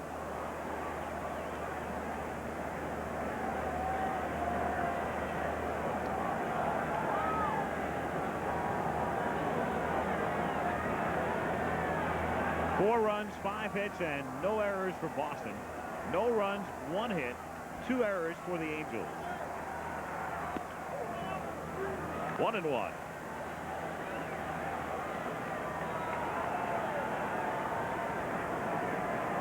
You remember Hippo Vaughn, don't you? Also talking about left-handed pitchers. Best record in the league at 28-18 against left-handed starters, Boston. Shallow center. Pettis hesitated, but has plenty of time to come in and make the catch. And that's the second out. So 2 gone now in the bottom of the 4th inning. And Dave Stapleton comes to the plate. This year, 8-12 left-hander starters here at Fenway. No complete games. Candelaria, though, is really, of course, the way things are going may not last 6 or 7, but normally there's a pitch limit on him since the elbow surgery, somewhere around 100. Stapleton, who played so sparingly this year, with a runner going, takes the pitch high, and Boone's throw is not in time. And a big, big jump for Spike Owen that time. He stole that one on the Candyman. Well, he did. You run on the first move. You see him already in progress. Straight steal. He doesn't look. Picked a good pitch to run, a high breaking ball. And that's Boston's first stolen base in the playoffs. 2-0 the count. Said a team that does not run very often. Only 41 steals in the regular year, and Barrett had 15 of them. So once again, talking about aggression, very aggressive base running. You can afford to do that with a 4-run lead. Meanwhile, Candelaria with Owen at second has just gone 3-0 on a man who hit about $150 during the year, and he loses him with Rice coming up. Even though Jim is slumping, Rice hit 324, and Candelaria has just walked a man who ended the season hitting 128.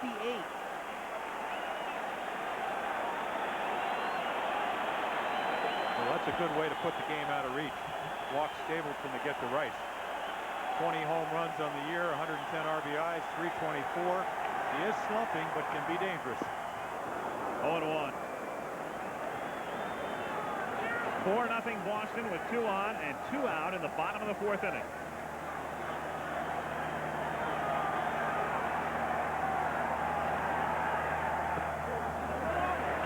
One and one now. Split finger trying to get Rice to chase it. It would be something if with Rice in a slump that you could still win the American League Championship Series. And that happens so many times. When you talk to hitters, they say, I do not see the ball. I don't pick it up. And that's what Rice is alluding a lot of his problems to. That and the Angel pitching staff. 1 ball, 2 strikes now.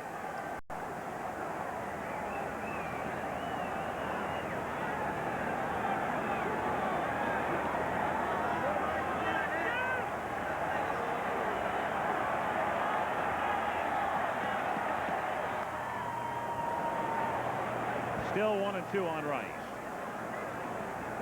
2 out. Bottom of the 4th inning. Owen at second and Stapleton at first.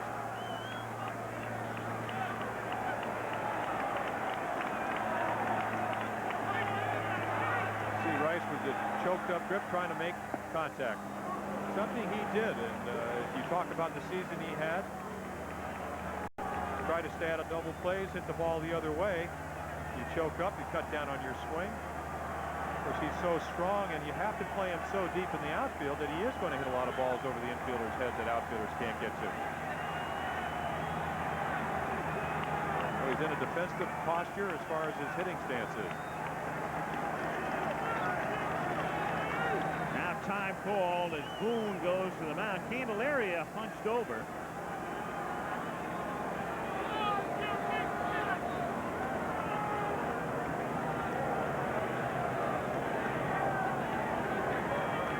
Strategy meeting. Sometimes you get 2 strikes, trouble getting the 3rd one, really don't know what you want to do. So especially with a veteran catcher like Boone, you want a little help. Let's have a powwow. 2-2 pitch, ball 3, so the runners will be going. The possibility of the situation with Owen at second, he could be telling Jim Rice location. So you want to make sure that maybe you use another sign, and this is a down 4 runs, a big out. Runners go, pitch is a curve, it's a deep left field, and gone.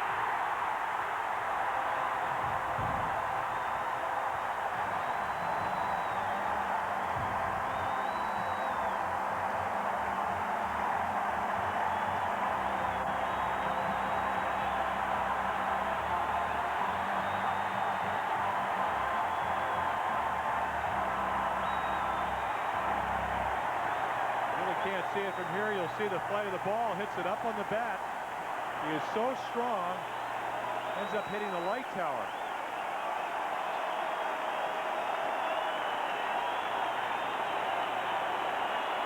And up there with the Transformers. So he transforms a 4-0 ball game into a 7-0 ball game.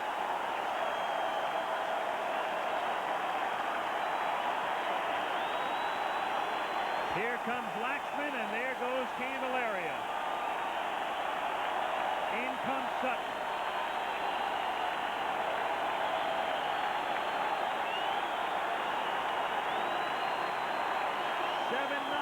Boston. Ball right there.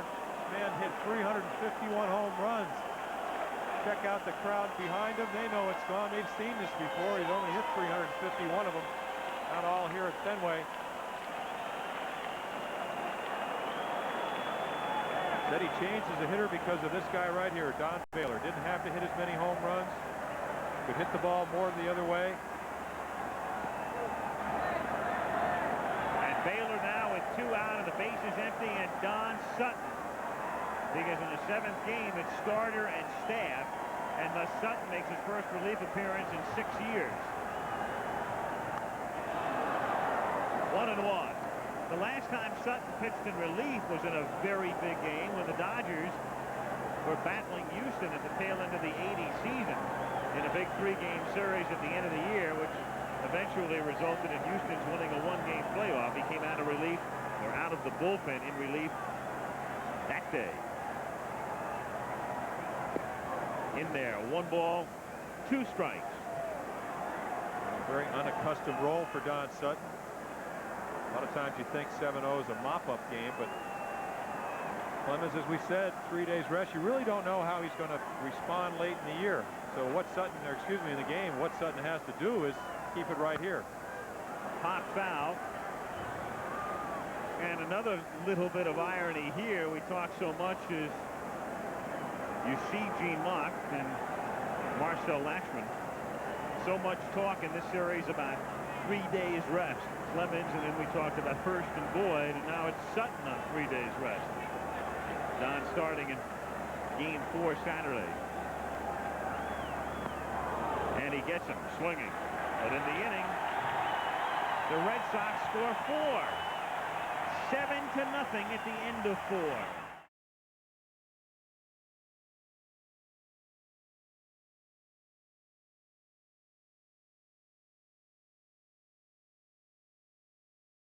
Numbers earlier today in that game in Houston, 16 innings. Mets win it 7-6, and the Mets are the National League champions. They host the World Series opener on Saturday. Meanwhile, here with Boston on top 7-0 and Clemens on the mound, Pettis leads off, and that very happy lady is Ellen McNamara.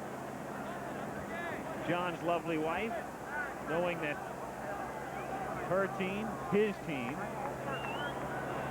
is now 5 innings away.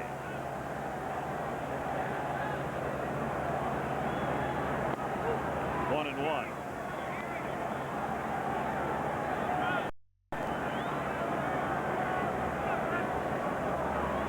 Pettis, Grich, and Boone facing Clemens in the 5th inning.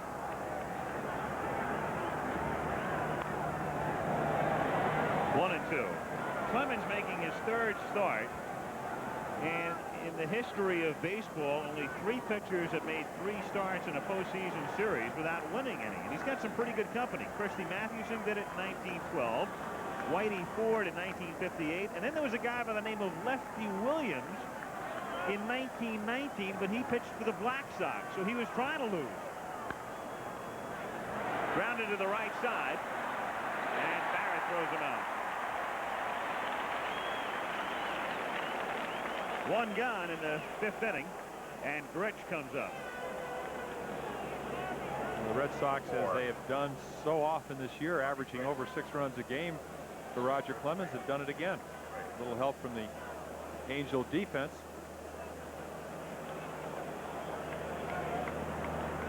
You take a guy with the ability level of Clemens and then give him an average of 6 runs a game.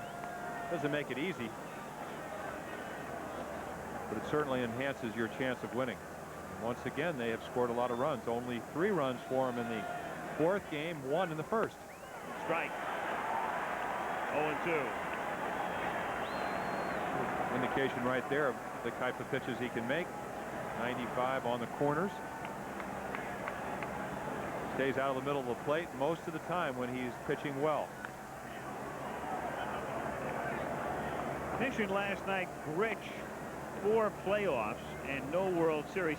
Technically, Bobby was called up, and you were there in '71 at the end of the year, Jim, and he was added to the roster, but he didn't play in any series games. Just help us get there. Came up. Some big hits down the stretch. This will be almost 17 years. Right behind Jerry Lumpy on the all-time fielding percentage for second baseman. 30 home runs at 79. Ooh. And Clemens coming down off the mound to apologize, if nothing else. Well, not the easiest way to get on base, but Rich has been around, as we said, almost 17 years in the major league. He knows with a 7-run lead, Clemens is trying to pitch him inside, but not that far inside. Doesn't take away the pain. And not trying to hit him. You're not going to wake anybody up 7-0, and you can see Clemens come right down off the mound. Boom. Say I'm sorry, or words to that effect. Boone, who was grazed by a pitch in the 3rd inning. 1-0.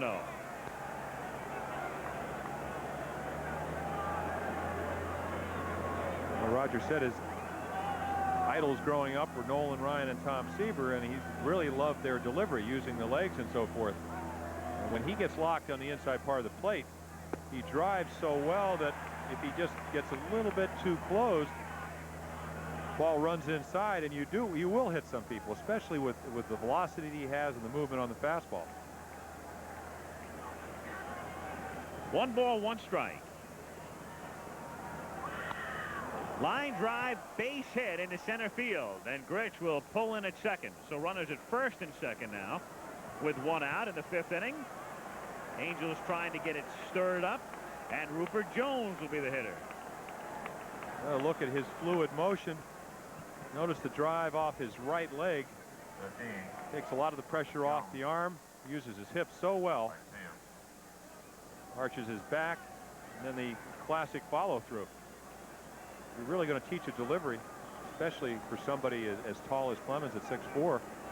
You'd want them to use their body that well. It just takes so much stress off your arm.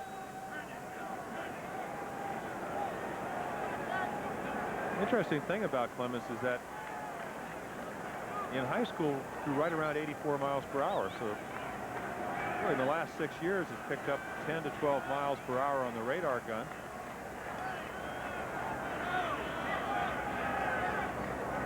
Jones fouling it off. Jones started the game, hit the first pitch of the game to deepest center field, and it was hauled down at the wall by Henderson. Then he grounded out his next time up.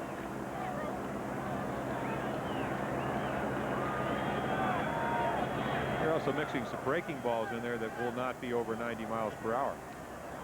In fact, I would believe that all 20 pitches are breaking balls, so every pitch he's thrown is well into the 90s. Fly ball to shallow left field. Rice is there, and that takes care of Jones. And there are 2 down with Grich at second and Boone still at first. And Rick Burleson comes to the plate.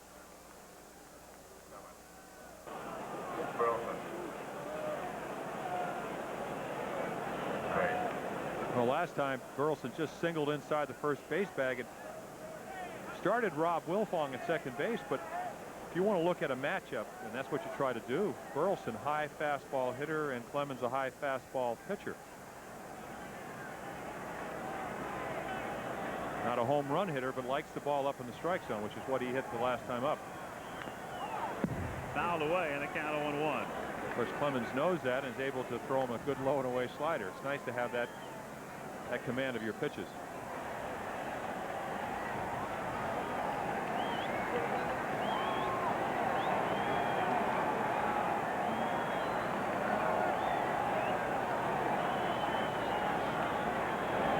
I don't know what they would be talking about at that particular time.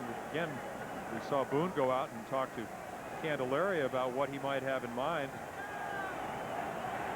Since he didn't start, they probably didn't go over him before the game.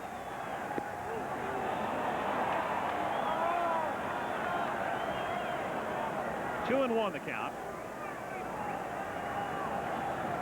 A good low fastball. Gedman sitting inside. And we really haven't seen too many low pitches called tonight. It seems that Barnett has a tendency to call the high pitch and make you bring the ball up above the knees. Outside. The count. 2-1.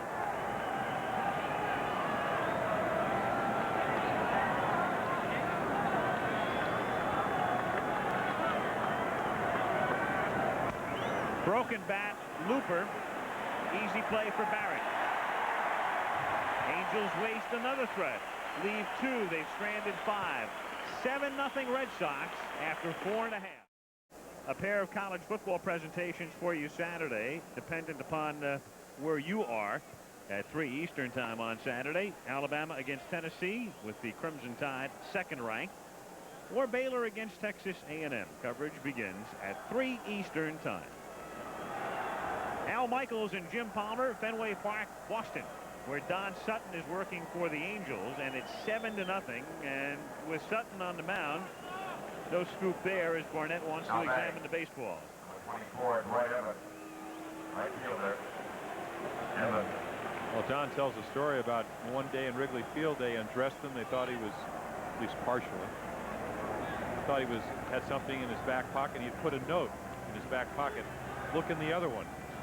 So he does have a sense of humor to go along with the constant scrutiny by umpires, by hitters, and whatever, that he is cheating. But a marvelous career with 310 wins, only 295 going into the year, 115 at age 41. That's a rather amazing thing to do. 2-0 on Evans. Sutton, 41 years old, and will probably pitch next season.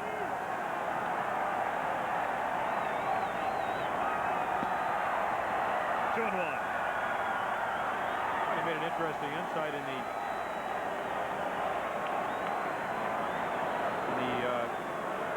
interview he did out in Anaheim, saying he would wait till this winter to decide whether he would come back and pitch next year. And until this year, when he was able to win 300 games and go on to 310, he always had that as a goal. So I would imagine he would be back.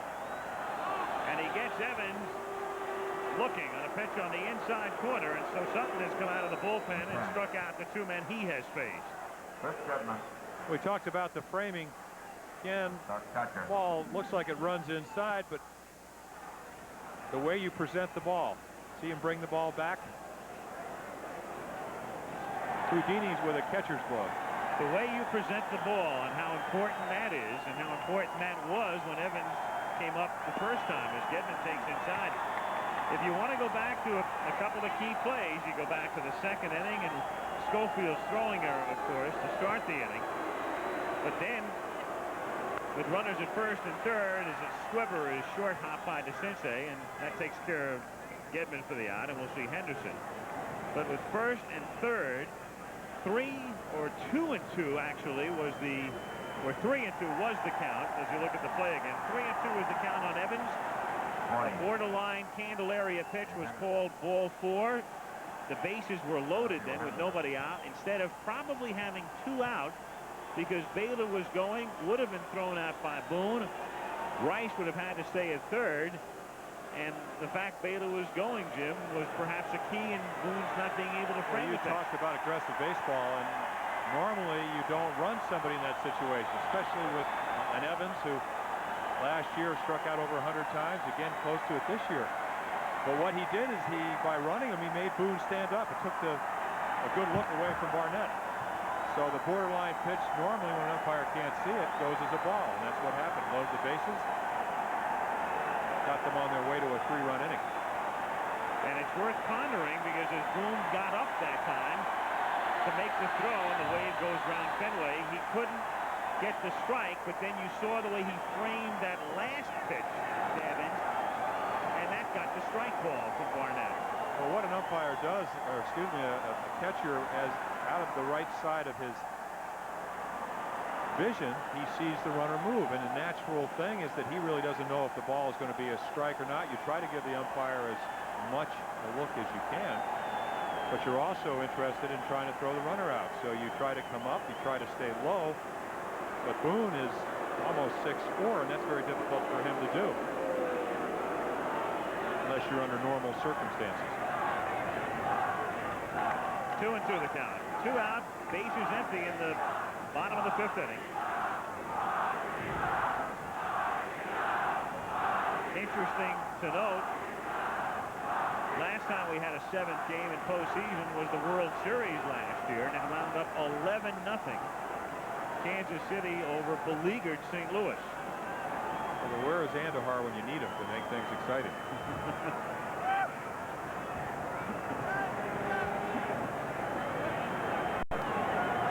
To 11 yet. A very similar situation. Sutton coming in with a score 7-0. Andahar, I believe, was about 9-0.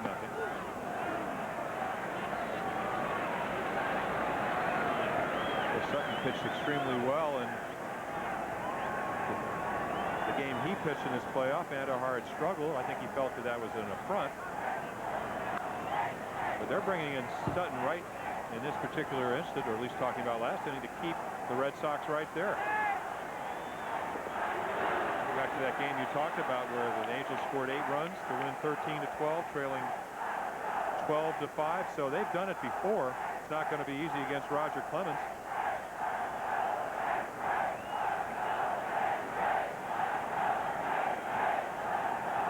In the year of comebacks, that would be the all-time comeback. Still 3-2. Boston with 3 runs in the 2nd, 4 runs in the 4th. All of the runs in the game unearned.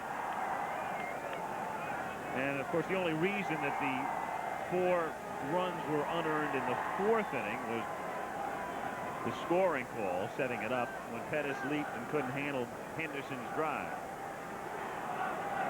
So that's the margin there. The scoring call alone creates the earned versus unearned run situation.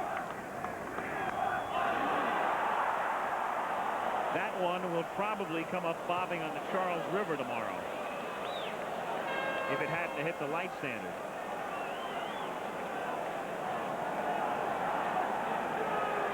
Three and 2 on Henderson.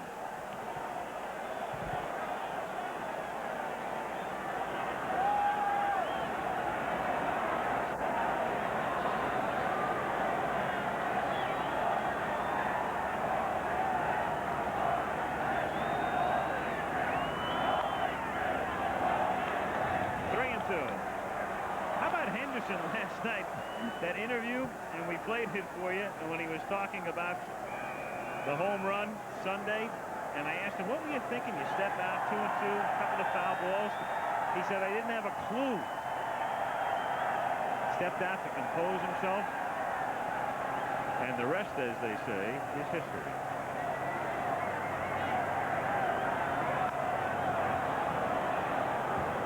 And the 5th inning is history as the Sensei pulls it in, and Boston is gone. On to the 6th in Game 7, 7-0 Bo Sox. Winner, and now trying to pitch the Red Sox to the pennant. ERA champion in the league and almost a strikeout champion. Mark Langston beat him out at the end, and it's hit in the air to right field and a base hit for Downing.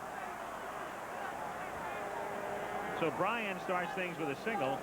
The Angels have had a couple of threats. They had 2 on, 2 out in the 3rd. Downing fouled out. 2 on, 1 out in the 5th.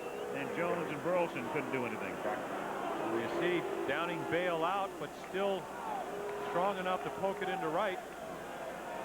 Situation where you make your pitch. Clemens got the ball. Good slider right on the outside corner, and Downing was just better.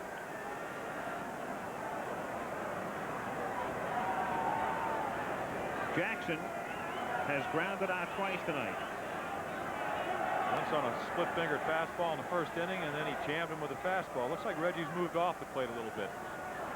to get his arms extended. 1-0. What a hitter will do if keep pitching him in and you're successful, he'll try to adjust. Difficult for Reggie at 40 to really have as quick a bat as he had 10 years ago or 15 years ago. So he's trying to outthink Clemens. Ground ball, great stop by Boggs, throws to second, yes! What a play.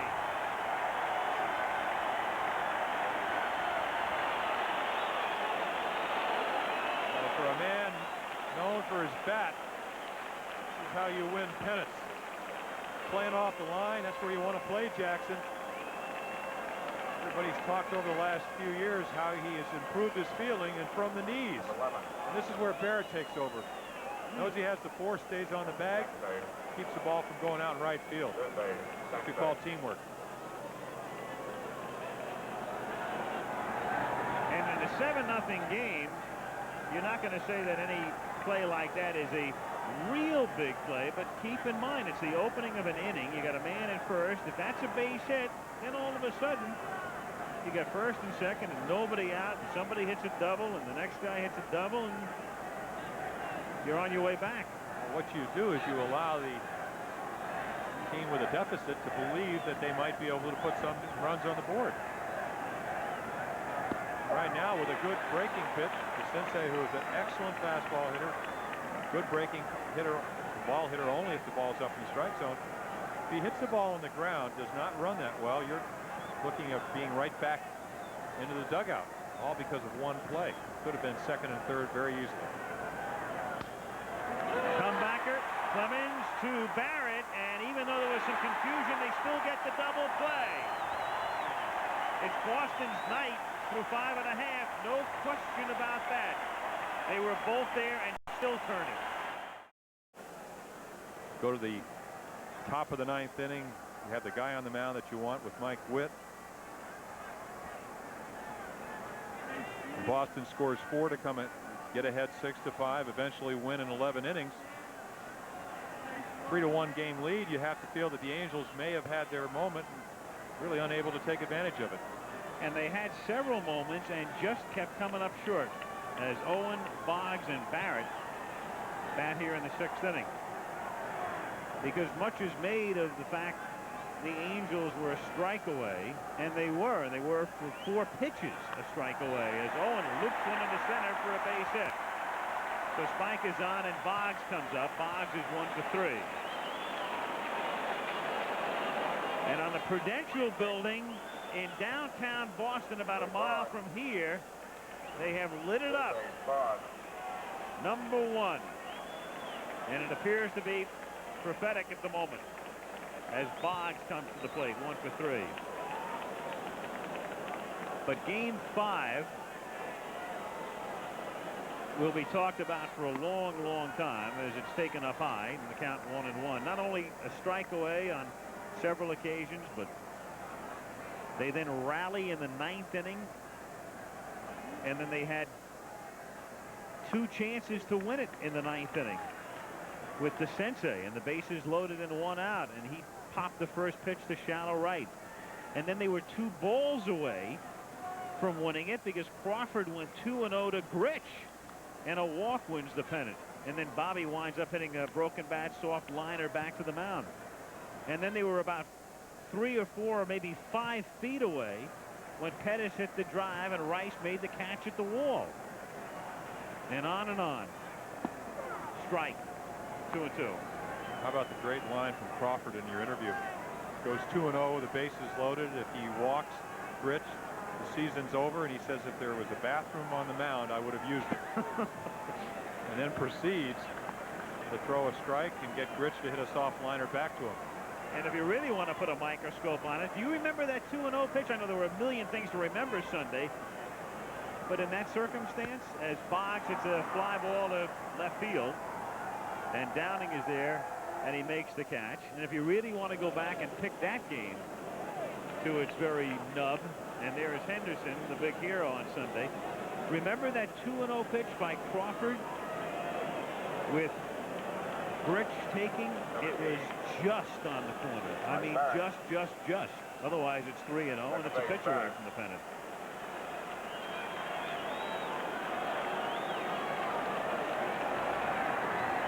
Barrett, 0 for 3. High drive, left field, Downing, base of the wall, and makes the catch by the numbers. 2 down. Number 11.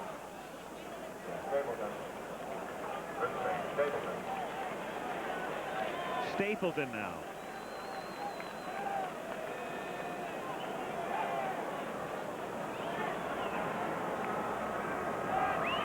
Stapleton, he of the 128 regular season average, but 2 singles and a walk the 3 times he's come to the plate in the series. Boston ahead 7-0 in the 6th inning. Strike, 0-1.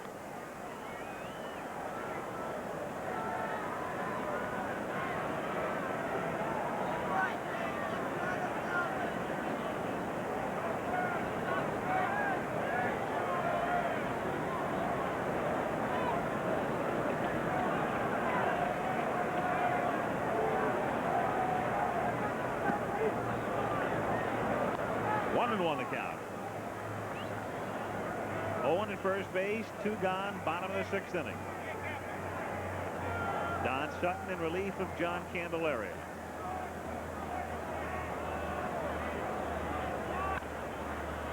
The sensei to Burleson. So Sutton doing the job out of the bullpen, but we've played 6, and it's still 7-0 Red Sox. Red Sox on top as Schofield leads things off, and then Pettis and Grich.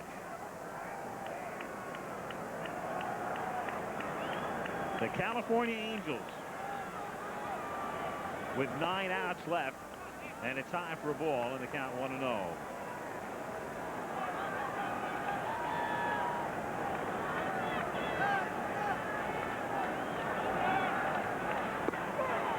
This is the 4th time the Angels in their 26-year history have really come close to winning a pennant. First time all the way back in '62, that wildly irrational year when they stayed in the race until Labor Day. But that was a fluke. And then a lot of years of mediocrity, and they got a little bit better in the 70s, and then in '79 won the division but lost in the playoffs in 4 to Baltimore. Then the agonizing '82 playoff loss, up 2-0, and then down 3-2 at the end to Milwaukee. And now this season, 2-2 on Schofield. Pettis and Grich to follow. Again, trying to throw the ball inside. You can see it move. Good 8 to 10 inches. That's what makes him so effective, but almost gets Schofield in the helmet.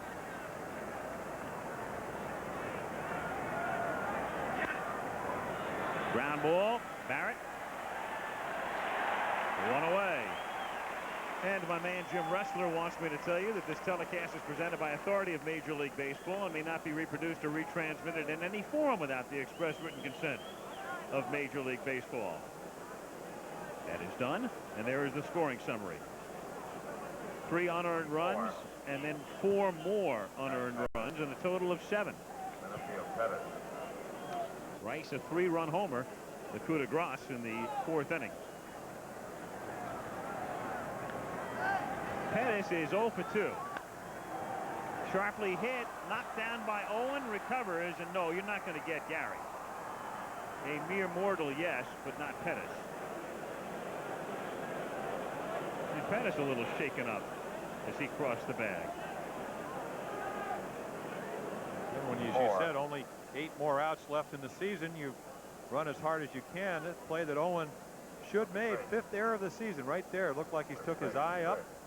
Ball right off the bottom of his glove, didn't stay down with it. With Pettis' speed, there's no chance to get him. So error number 5. It's more in the last 7 games than he made in 43 games. He got him for his glove. 4 out of the 5 errors have been throwing errors. Very, very tentative early in the series. Another one last night. Stapleton coming in couldn't get to a ball that maybe Buckner would have been able to grab at first. So he's hit very well in this series, but hasn't played well with a glove. Quite a turnaround. Rich, strike. 0-1. He was fine in Anaheim. He's had his problems at home. Speaking of Owen.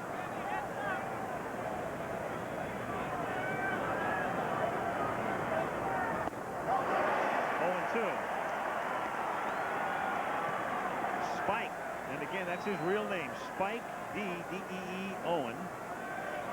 Spike comes from his mother's maiden name, which is Spikes. Great volleyball player.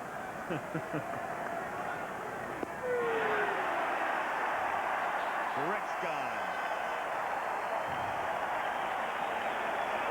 Well, they're talking about the 95-mile-per-hour fastball. Look at this breaking ball. 2 strikes, 4th strikeout. Proves that Clemens can beat you even when he does not strike out 20. Those years where after he does get the 20 strikeouts, you expect that every time. Or a no-hitter. He came close this year. He went into the 8th inning shortly after that 20 strikeout performance. When I believe 2 out in the 8th at Texas. Up high, 1 ball, 1 strike on Boone. That's the way his manager, John McNamara, really discusses the kind of stuff he has, capable of pitching a no-hitter at any time, or really every time. Of course, that's unreasonable.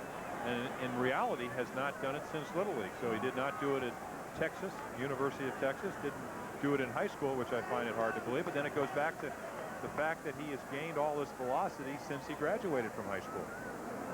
He's gotten a lot bigger. Always had great control.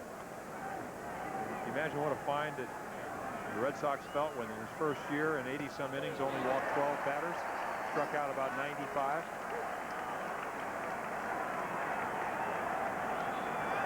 One and 2 the count.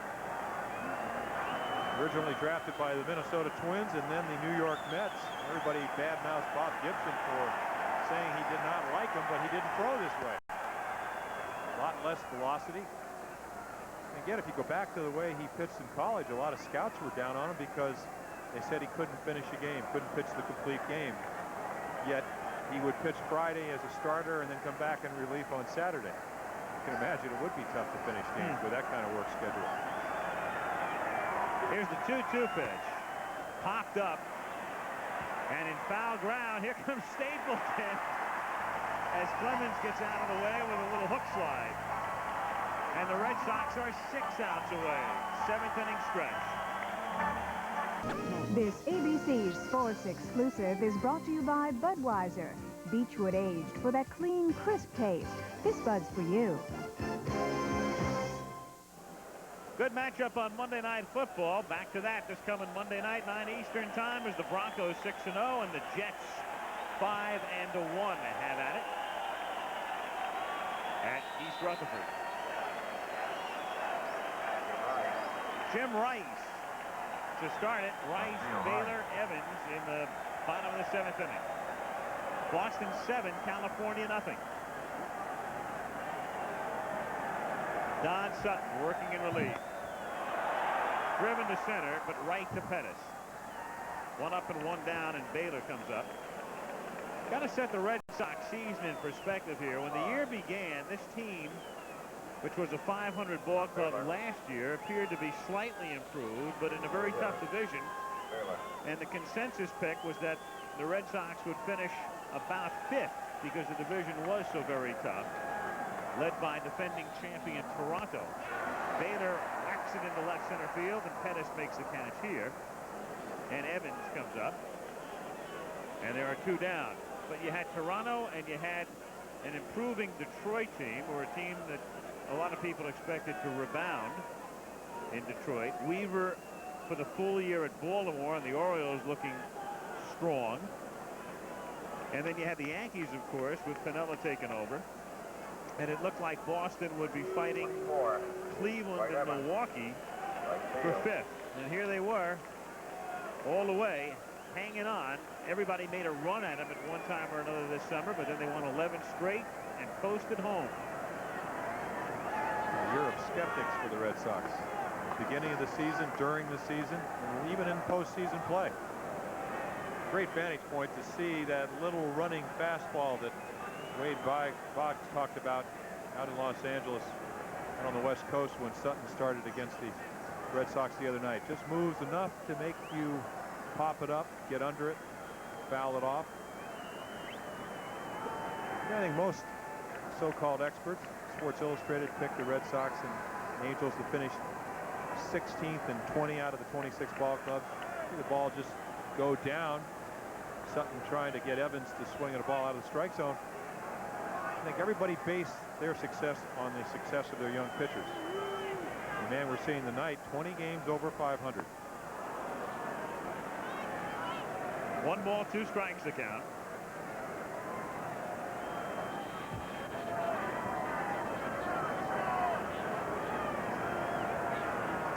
And Evans drills it to left field and down the line, and that one is gone. Hits the top of the wall and goes over.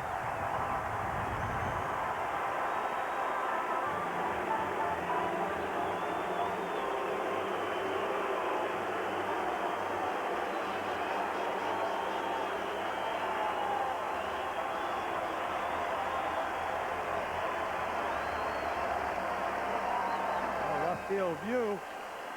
Low curveball inside part of the plate. Sutton threw 31 home runs during the season. This is the 32nd one, but just barely. It's right at top of the wall. Another 2 or 3 inches. It's a double. 0-1 now on Gedman with 2 out and the bases empty in the bottom of the 7th inning. A low curveball, but just hung on the inside part of the plate, and 27th home run for Evans.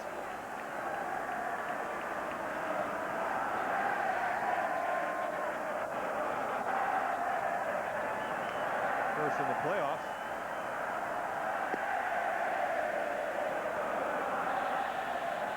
Freshly printed sign. I don't know if you want to bring on the Mets, but that's the team that looks like they're going to, I mean, we know they're going to play the Mets, but it looks like they're going to play the Red Sox. Sha-na-na song serenading the Angels.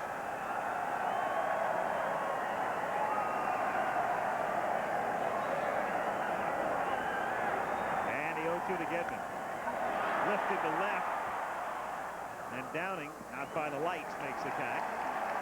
And in the 7th inning, the Red Sox on the homer by Evans increase their margin to 8-0. There is John McNamara. I don't know that that is the map of Ireland, but there is Dublin by the right ear and Shannon off the left dimple. And Johnny Mac is 6 outs away from taking his team to the World Series. And a lot has been written and talked about in regard to Gene Mauch, but McNamara himself has had a career, a managerial career with an enormous amount of frustration. His first job was Oakland, and that lasted 1 year, 1970, with Charlie Finley. And Finley was changing managers at that point, like you and I changed socks. And then he finally got another managing job in San Diego in 1974, and that was the first night Ray Kroc owned the team, and that was the night Kroc went to the public address announcer, grabbed the mic, and said to the crowd, "I've never seen such stupid ball playing in my life." But he has survived Oakland and survived San Diego, and here he is very close to a World Series. Jones at the plate breaks his bat, and the count is 0-1. And the Angels, Schofield, and everybody else just muttering to themselves.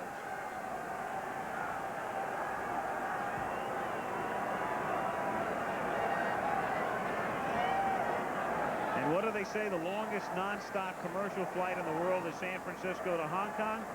Wrong. It'll be the Angel Charter. The Sensei. McCaskill.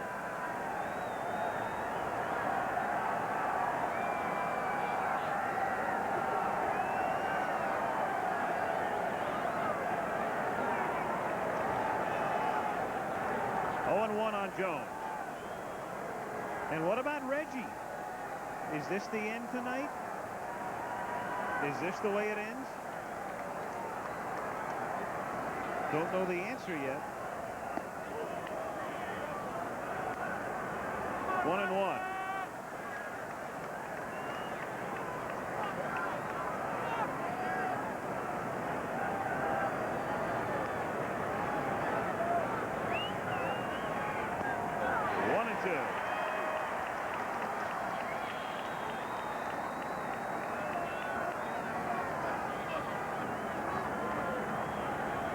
Just so the crowd didn't get any ideas while we were in commercial, between innings, they paraded a few horses around the warning track. 2-2. You get the feeling Fenway Park will not be torn up.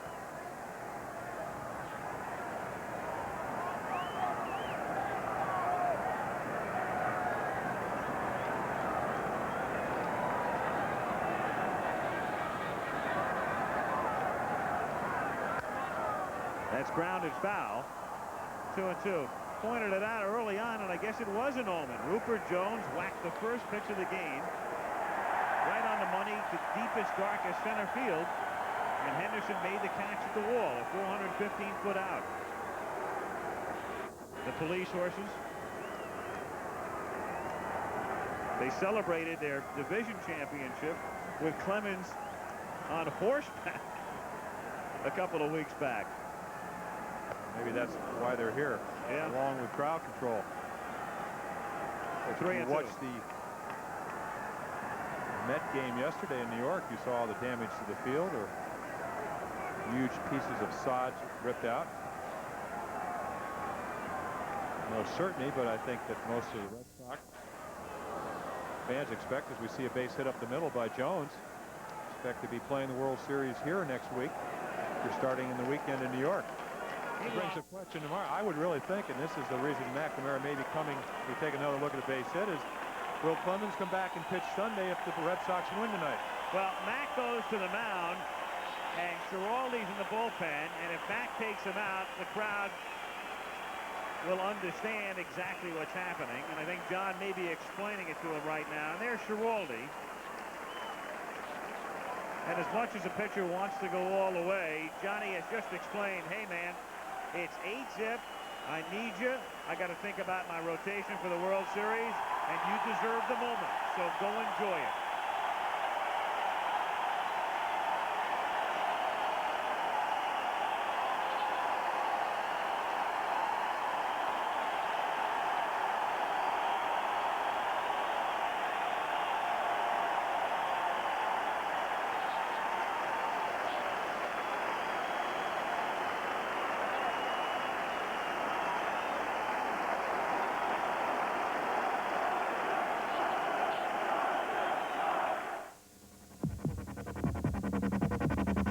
The heartbeat. Schiraldi comes out of the bullpen with Boston on top 8-0 in the top of the 8th inning, and Rick Burleson standing in. Rupert Jones at first base and nobody out. And it's a little looper into shallow right field. Barrett goes out, can't make the play, still tries for the force and nearly gets it. But Jones gets in there. So first and second with nobody out. And you've got to start somewhere, and the Angels start with a single to center and then a looper to right. 2 on, nobody out, and Downing is the batter. Well, Jones hits a smash, and this is a jammer right off the fist. Right here, heads up as always. Marty Barrett knows he can't catch it once it goes over his head. High throw to second, Jones in. Put runners at first and second. This really is a situation where Clemens did not want to come out of the game. 143 in the first game he pitched, then 134. And I suppose a lot of people might think it's premature, but they have somewhat babied Clemens' arm all year since the surgery last year. Only 10 complete games and 33 starts. So the bullpen has helped him before, and Schiraldi is their stopper. 0-1 on Brian Downing.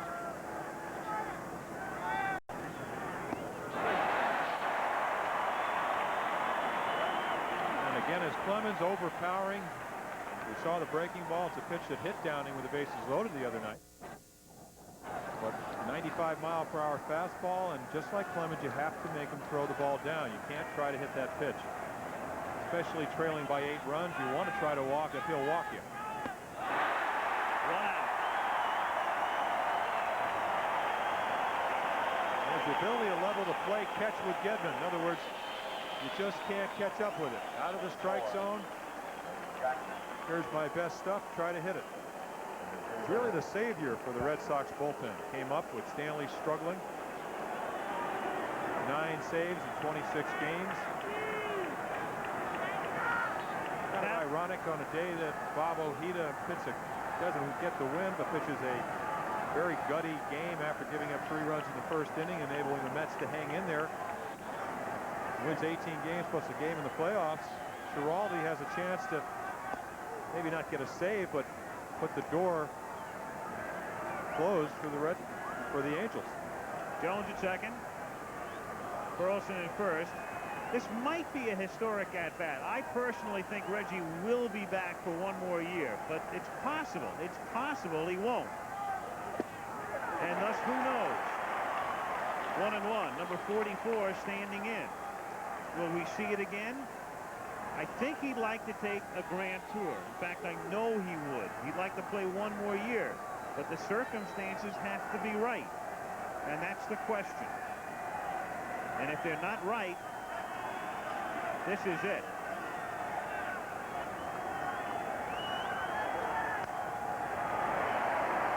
Fouled away. And the count 1 ball and 2 strikes. Very similar to the conclusion of Rod Carew's career. Over 3,000 hits. Hit 280. Does not hit with the power that Reggie only hitting 241, but with 18 home runs. I think he said it very well. It has to be the right situation. Somebody has to want him.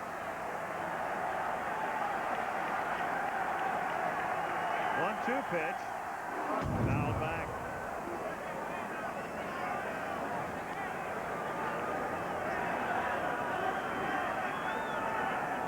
So many records, so many memories.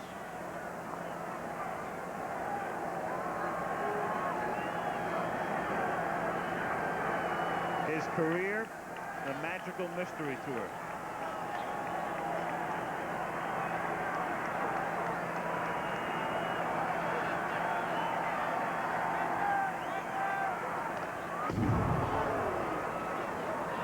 One and 2.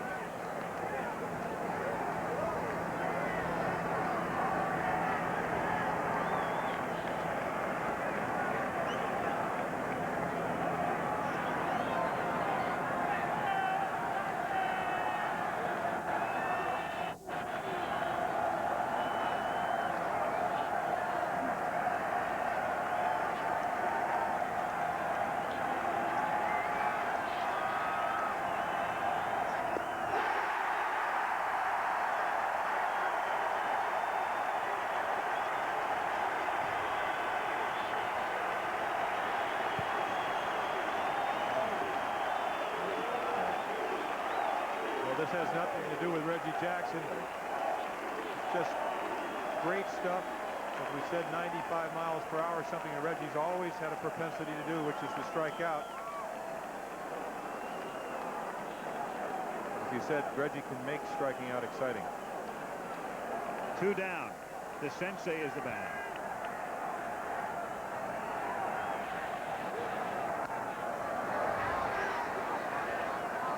Oh, 0-1. Calvin Schiraldi, Clemens' teammate at Texas, and they celebrated an NCAA championship 3 years ago. 4 outs away from celebrating a little bigger prize. 8-0 Boston, 2 on, 2 out, top of the 8th.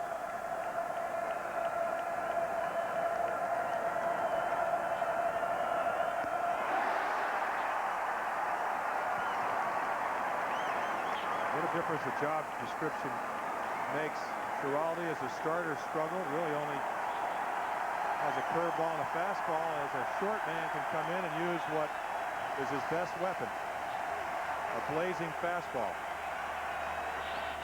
Looking one of the better fastball hitters in the American League, and Doug DeCinces threw it right by him.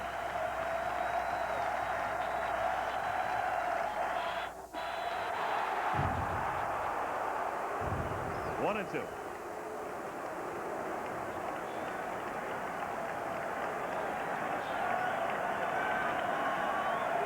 Really power pitching at its best.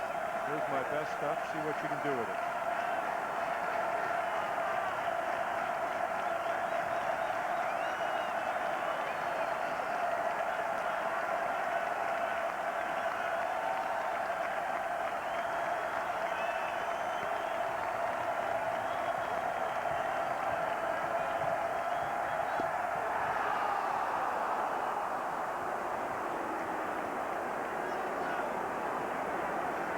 He's been going in, tries to hit the outside corner, just a little bit outside. Doug DeCinces with a lot of credit. The minute he released it, I would have started swinging. Just off the corner. Pretty good idea that Doug does have some idea of the strike zone. Gedman creeping in. 2-2. Angry with himself. We've seen Doug do that a lot during this series.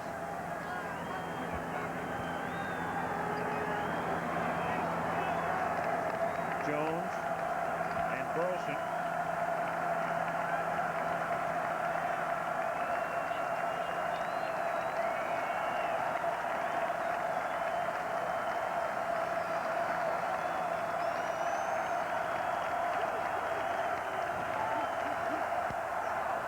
To left field, and Rice has to play the carom, so there goes the shutout as Jones scores,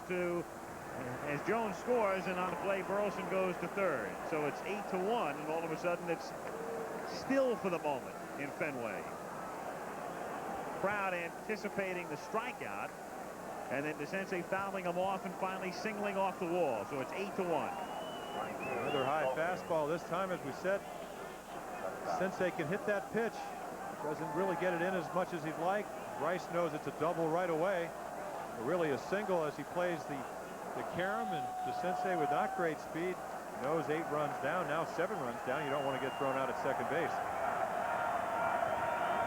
Schofield at the plate. Lifted to right, routine for Evans. Angels get a run, 3 hits. It's 8-1 Boston in the middle of the 8th. Okay. Donnie Moore now comes in the pitch. Don Sutton did a nice job in relief, 3 1/3 innings. 1 run on the top of the wall homer by Evans. And Saturday, those 2 games for you: Alabama against Tennessee or Baylor against Texas A&M. Check your local listings. The Boston Red Sox coming up in the bottom of the 8th inning. 3 outs away from the World Series as Henderson starts things by driving one toward right center, and Pettis comes flying over and makes the catch. The incredible thing is he makes it so easily. Fastball down in the strike zone. Home run on Sunday by Henderson was a fork ball. This time you just see Pettis gliding, making it look routine.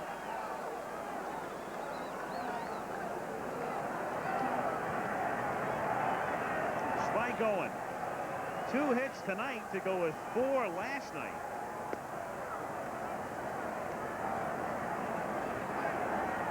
And so all of a sudden, while nobody was looking, Owen is hitting .450 in the championship series, 9 for 20.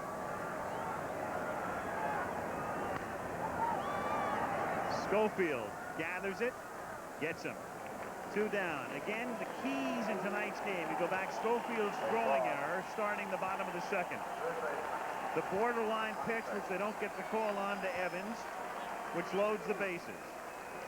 3 unearned runs ensue. Boggs had a big 2-run single in the second. Then Pettis unable to come up with Henderson's drive in the bottom of the 4th inning. Scored a 3-base error. That led to a single by Owens, and the inning was capped by Rice's home run. So they got 3 in the second, 4 in the 4th, 1 in the 7th.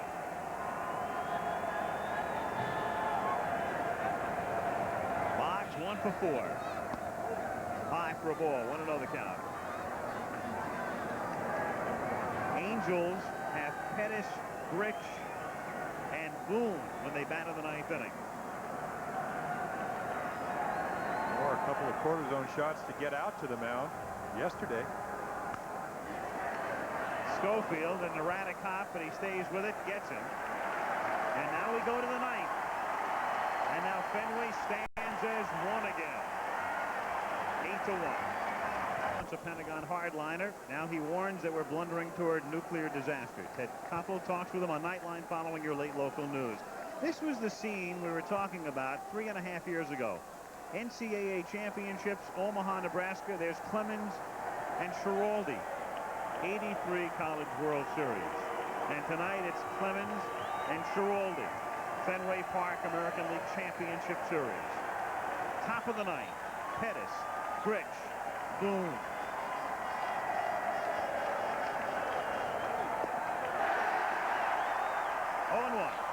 Really trading places. Schiraldi, by I guess the consensus of opinion in 1983, Clemens the most valuable player in the College World Series. Tonight they reversed roles. Clemens with a relief role then to win it for. It'll be interesting to see if in the World Series you will see him on Sunday with again 3 days rest. Tonight. About it, he really never got out of himself. He talked about earlier about what do you try to do when big game, try to be overly aggressive, try to stay within yourself. Did not things he did all year.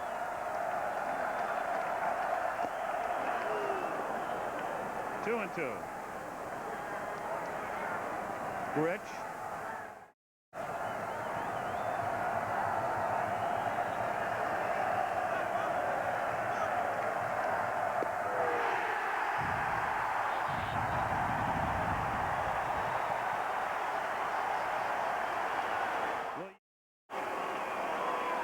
And then Sunday, the turnaround, and now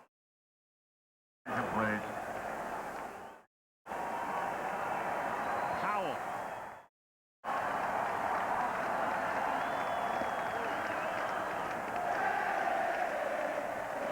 Boom.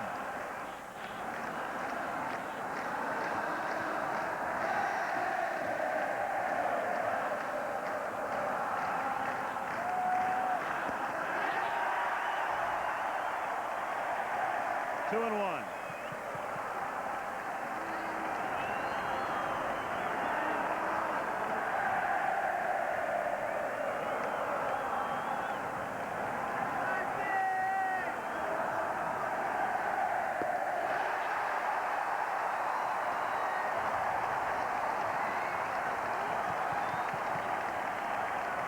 You have to feel a little bit for that man. You really do. You really do.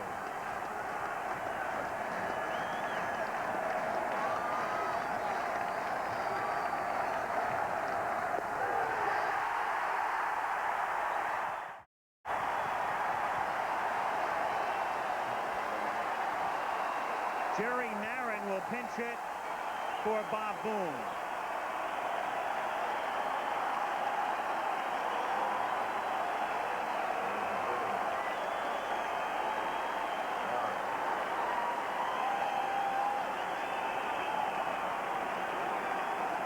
Boyd.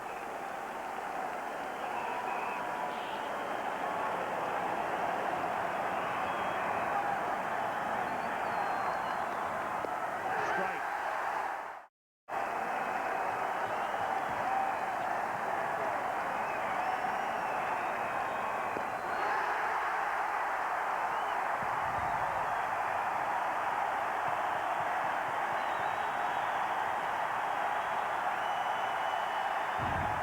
The Red Sox are trying to go from last rights to the World Series. And they do.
Sign of the night.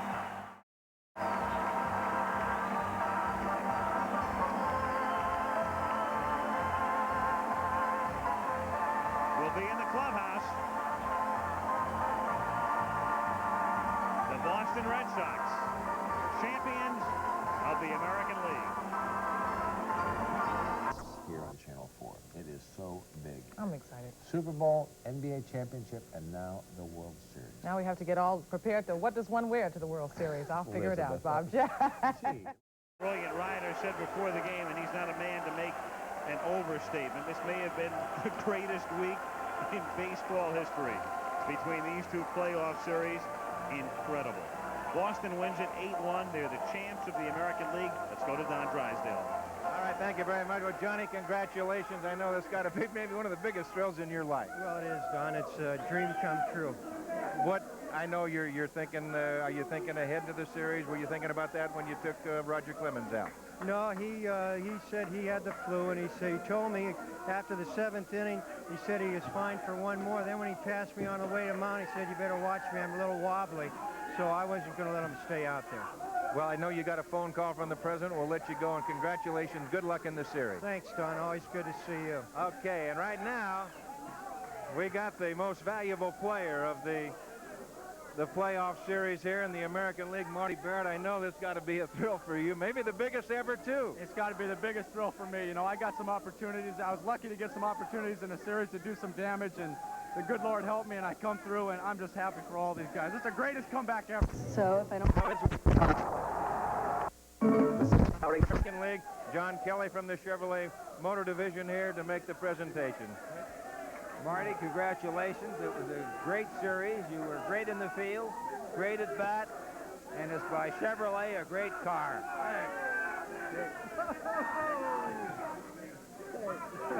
Well, we know, John, I know you've got, I think you've got some words to say. Yeah, we sure do. Marty, first of all, congratulations on a truly outstanding series. Chevrolet is just terribly proud to present this MVP award. We just couldn't be happier for you. We know how excited you are. We feel like we're this year, and we've kind of become an American tradition. But on behalf of Chevrolet and all of us back in the home office in Detroit and around the country, congratulations on a really outstanding job. In addition to the trophy, we're going to present in your name a brand new vehicle to the charity of your choice. So congratulations and best of luck to you and the Sox in the series. Thanks a lot, John. Marty, let me ask you a question about this series. You were down almost to the last gas the other day in Anaheim. How big a lift was that to win that? I know you were still alive, but you were coming home then. We were coming home, and I really think we played looser in these two games than any other games because we all said we're playing with the house's money now. We shouldn't even be here, and they did the Angels did a heck of a job. Remind is if it's not. That big win yesterday, and then Roger to throw like he did today. I'm just so proud of everybody on this team. We did a great job. Marty, congratulations. Good luck in the series. Thanks, Donnie. I appreciate it. All right. And right now, let's go back upstairs to Al Michaels. That was prophetic. As you look at the Prudential building, lit up. Indeed, Boston is #1. And Don Drysdale. Much, Al. The reason we cannot get Roger Clemens right now, Roger is really under the weather. He is back in the clubhouse and just kind of taking it easy, but we've got his battery mate, teammate right over here, Calvin Sherald. And Calvin, congratulations. I know it really a turnaround from the other night, but it seemed like the Longhorns stick together. Oh, yeah, most definitely. I feel good coming in behind Roger, and I'm glad he has the confidence in me to, let me come in there. And, this kind of a year, a dream come true for you. You're in the minor leagues. You're in another organization for a while. You're over here with the Boston Red Sox, and all of a sudden, here you got the bubbly. This is fantastic. It's really been a fantastic season. I really didn't think it was possible, but I'm just glad the Red Sox gave me the opportunity, and I was glad I was able to help them out a little. Having good luck in the series. Thank you very much. All right, let's go back once again to Al Michaels. Thank you, Don. So game 1 of the World Series will take place in Shea Stadium Saturday night as the Boston Red Sox meet the New York Mets. There are the numbers tonight. The Red Sox 8 runs, 8 hits, and 1 error, and the Angels 1 run, 6 hits, 2 errors. Al Michaels, Jim Palmer, that's the story from Boston. Again, the Red Sox are the champions of the American League, and this championship series has been produced by Chuck Howard, directed by Chet Forty, technical director Mike Blazo, associate director Robert Cowan, and a look at the others, the ladies and gentlemen who helped bring you some, what I can say is marvelous coverage on the part of our engineering and technical crew over the past 8 days. Thank you. Once upon a time, they were 1 out away from elimination. Tonight, the cry has gone out, bring on the Mets. In dramatic and convincing style, the Red Sox have won Game 7. They're bound for the World Series. Good evening, I'm Chet Curtis. And I'm Natalie Jacobson. Champagne corks are popping all over New England as Sox fans celebrate our first trip to the series in 11 years. Al Michaels was right. It's unbelievable. Let's go live to Fenway now, where Mike Lynch is in the middle of all the post-game action. Mike? All right, Chet, I'm standing outside the Red Sox dugout here. Most of the players are inside. Let the record show that... League champions, there they are, jumping in the air. Bring on those nasty Mets. We're ready for them. In the past 40 years, 33,000 people here at Fenway Park, and not a one has left. They showed some of the post-game interviews on ABC up on the gigantic scoreboard in center field. Everybody is still here anticipating that some of their players, some of their favorite members of the Red Sox will come out and join them right after they go to the interview. We'll get Marty Barrett coming over here to talk with us right now. We don't? Okay. You want me here right now? You are. Okay. All right, Marty, hold on. We got Marty Barrett right here, the most valuable player, Marty. Unbelievable. Yeah. For a guy 5'9", there must be a God above, boy, because been an up. I think we're all MVPs. Unbelievable. Yesterday it looked like you might not even be playing with a back injury, and here you are picking up the MVP trophy and going to a World Series. Yeah, I'll tell you, just make it to World Series, boy, that's just a little kid's dream, and we're all a bunch of little kids right now. And like I said, to make it to the World Series, the hard part's over. Now we can really try to have some fun. Any thought about the Mets, or is that too premature? Well, we already know about them, you know. We've been watching them all year. We know what kind of club they got, and they're going to be a great opponent, you know. All right, Marty, congratulations. Thanks for stopping by. I know you have a lot of other commitments. Okay, MVP, the championship series, Red Sox second baseman, Marty Barrett. Let's go to the highlights right now and show you how this all unfolded. If by you did not watch the game tonight, we'll fill you in on how the Red Sox won this ball game tonight. Here they go. They hit the Angels starter John Candelaria for 3 runs in the second inning. Jim Rice reaching on that error right there, a rare error by shortstop Dick Schofield.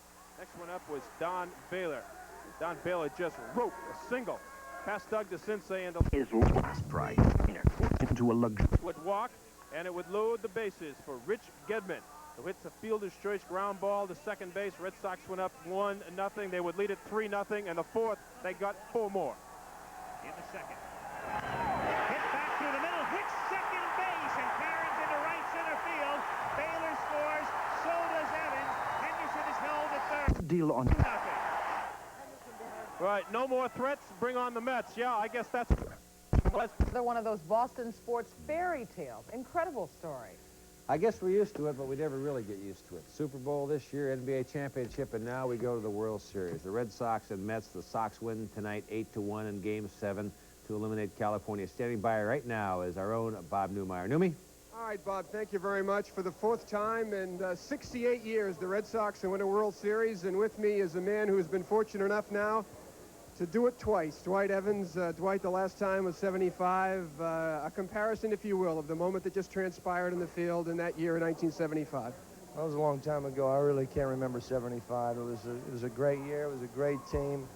I remember winning it in Oakland, and it was an exciting time. I was only 23 years old, but this time right now, to me, is a very emotional time. It's something I'm very proud to be a part of, and I acknowledge everybody, the team, my teammates, coaches, and the manager, and all the front office. Lou Gorman had made some outstanding moves, and they really showed us, the players, that they wanted to win, and everybody just working together. It was just a great year. All right, Dwight, we're going to take a look at some of the highlights of this ball. All right, first man up was Gary Peck.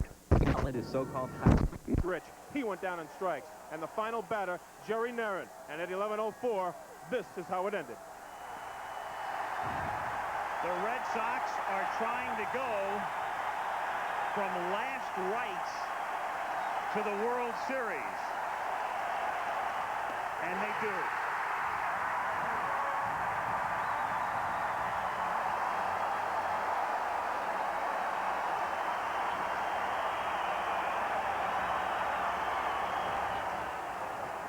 All right, joining us live now in the field, the Sox center fielder, Davey Henderson. Of course, he was the... You know, he was pressing a little bit, and he wanted nothing more than a pinch hitter. And here you are, a starter and a major contributor to a pennant. Yeah, it's a great feeling for me, and I'm just glad we brought the pennant back to Bob. Part of it. Dave Henderson as well, and without that dramatic swat in Anaheim, he'd probably be on the golf course. Yeah, it's about time he did something.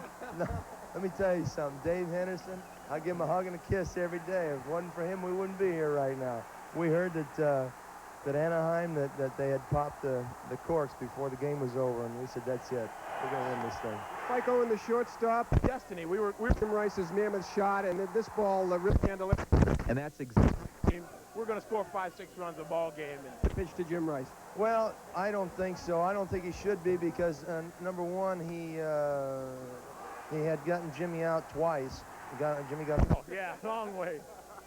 Okay, well, it is awfully wild right here inside of Fenway Park. We're going to try to get a couple more of the ball players for you. Ball game, and what does it mean to you to clinch this pennant finally after all these many months? Well, I think it's something that we strive for all year, and fortunately, with all the doubts and all the questions. It can be exciting, but it can also be cold, as a lot of people found out outside last night.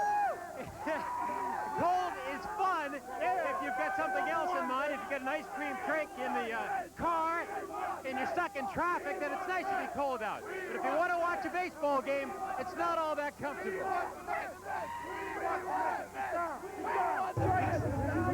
First, it was the matter of deciding whom the Red Sox would play in the World Series. Then you think back. Nebraska. With the Nats against the Mets in the World Series. We'll see what happens. Okay. David Henderson is here. Maybe a quick word from you, because without you, baby, the Red Sox... So that it didn't matter so much that the Fenway bats were hot as it did that the Fenway Franks were. You going to a football game or a baseball game? Baseball tonight, of course. Yeah, a little nippy, or? It's going to be cold. Yeah. It's going to be fun. You got enough on? Luck, enjoy the night and get ready for the old Mets. Oh, yeah. We're not worried about the Mets. We're worried about us. Survive the night. Yeah. Okay, obviously a happy bunch of Boston Red Sox. How many games? I mean, you started with 162 ball games, another 7 in the playoffs, 20 more in the preseason. You have to earn to win a pennant, and the Red Sox, without question, earned the American League pennant for the 4th time in 68 years. And bring on the New York Mets. Live from outside the Red Sox clubhouse, I'm Bob Newmeyer. Bobby? All right, Newmy, we're out of time. But who cares, right? What a night. Who cares? Out of time tonight, but we got a lot more baseball ahead. Bring on the Mets. They won today, by the way, in extra innings. Okay. Brian Leary, the Seattle connection is with me. David Henderson, we just heard from you. He was doggedly ahead. Here. I don't know what his career average is. I'd say probably 250. He comes into this playoff championship series and hits 450. Oh, it's just awesome to see him hit. And, you know, I'm sitting over there, and the guy's head right on the ball, and he's hitting line drives all over the place. And, you know, we're good friends, and I just give him a little pump every time he gets a knock, and I just love it. You wouldn't have any shot of this thing, though, unless this guy hit that one out. I mean, has that it's sunk into either of you guys yet? Well, not really. Like you said, it goes. The party it's the is same Seattle way. right now. It's the same. You know, we were down to our last pitch and last out, and Hindu. You know, I couldn't. I was the happiest guy in the ballpark. I know he was. He had to be happy, and it was great to see him come through and give us an opportunity to come back and bring the series back to Boston. Vision monitor.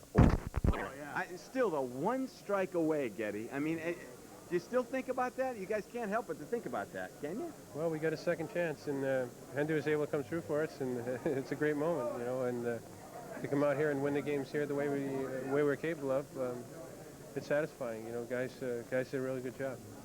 Can you point to a key somewhere along the line? I mean, was it Baylor? Was it, I mean, you just wait and you go 2 games ago, and was it Henderson? Is it just, you guys have been taking this day by day?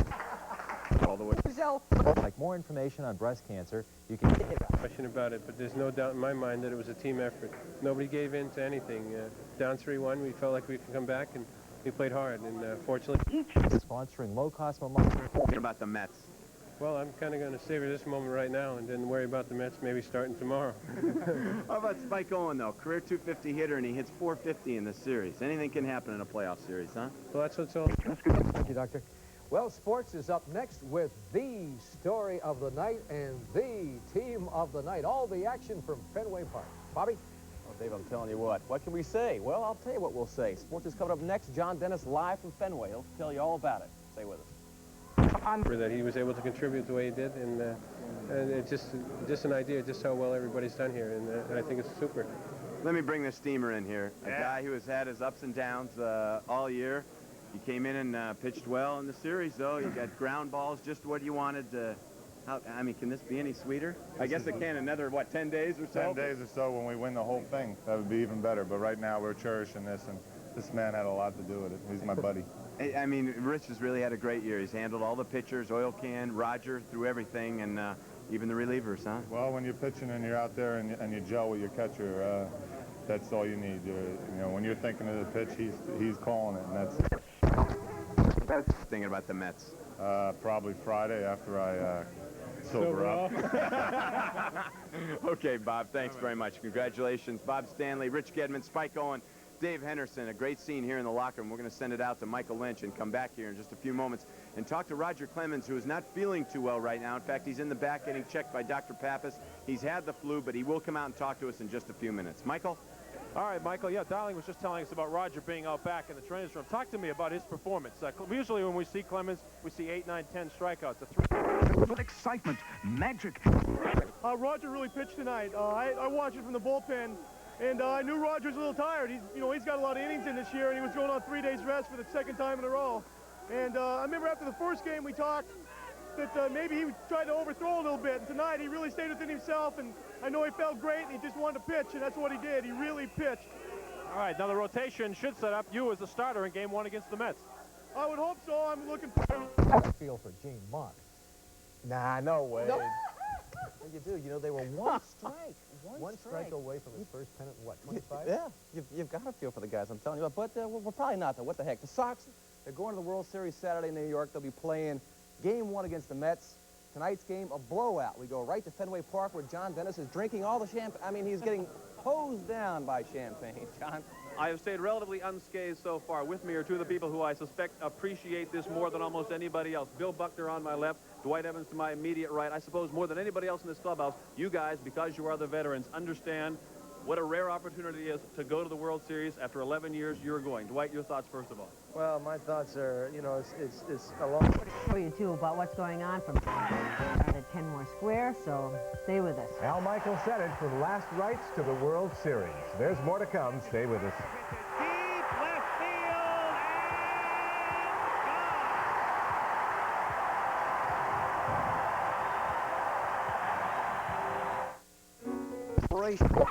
And I have haven't been drinking this either. I've just been pouring them.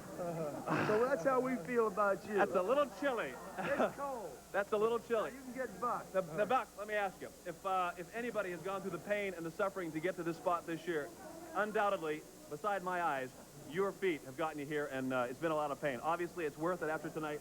Yeah, it was a beautiful game, a beautiful series. My heart goes out to the Angels. They played great ball, and they played us tough all year during the season, and it went down to one pitch, and it's unbelievable that we're here, but we'll take it. We're excited, and thank God for giving us this chance to go to the World Series. Kind of a scary moment there in the inning where you beat out the base hit. You actually beat out the base hit and then came out of the ball game. You looked disgruntled or very, very upset that you came out. You were worried about something much more serious than just getting out of the ball game. Well, yes, I thought I snapped my Achilles tendon, which is probably, it's a career-ending injury at my age, and it just really scared me. Scared me a lot, and it is very sore, and Doc's going to generous. I'll be able to go this weekend, get some new shoes made or something. I don't know, but I'm just going to enjoy this moment. It's something that we all worked very hard for, and I'm so happy for my family. I know they're watching and excited, and it's been great. I'm glad I get a chance to play in the World Series. At 36 years old, you don't have that many years left, and it's been since 1974, and I'm going to make the most of it. Final question, I'll let you go get the ice on the wheels. What about the New York Mets? I mean, obviously, that is a dream matchup. Houston would have been fine, but New York and Boston seems to me is kind of special. Well, it's something they started talking about in June. Yep. And you owe them one for the exhibition game. Well, yeah, and I've been thinking about it, to be honest, and I wanted to play them. Tied in the ninth with Mike Dowling. Okay, thanks very much, Natalie and Chet. Two of the big pitchers with me here. Calvin Schiraldi, who got the save, and Al Nipper we're going to talk to in just 1 second. First, I want to talk to Calvin. No comment. You're just telling the booth to come in. I mean, how sweet was that on the field to clinch the American League pennant? I wish that Roger would have been the one on the mound. But he did a heck of a job all year long, and thank you. And I really wish it would have been him, but I'm just glad I was able to pick up the pieces. I mean, you couldn't have possibly dreamed this when you went to Pawtucket earlier in the season, could you? No, but I'm not worrying about the dreams. I'm just trying to hit the home run. Special edition. Got one thing left to do, and that's beat the Mets in the World Series. Okay. I'm going to bring this guy in, Al Nipper, who's had an up-and-down championship series. I mean, it was tough for you, obviously, when Clem was named as a starting pitcher for Game 4.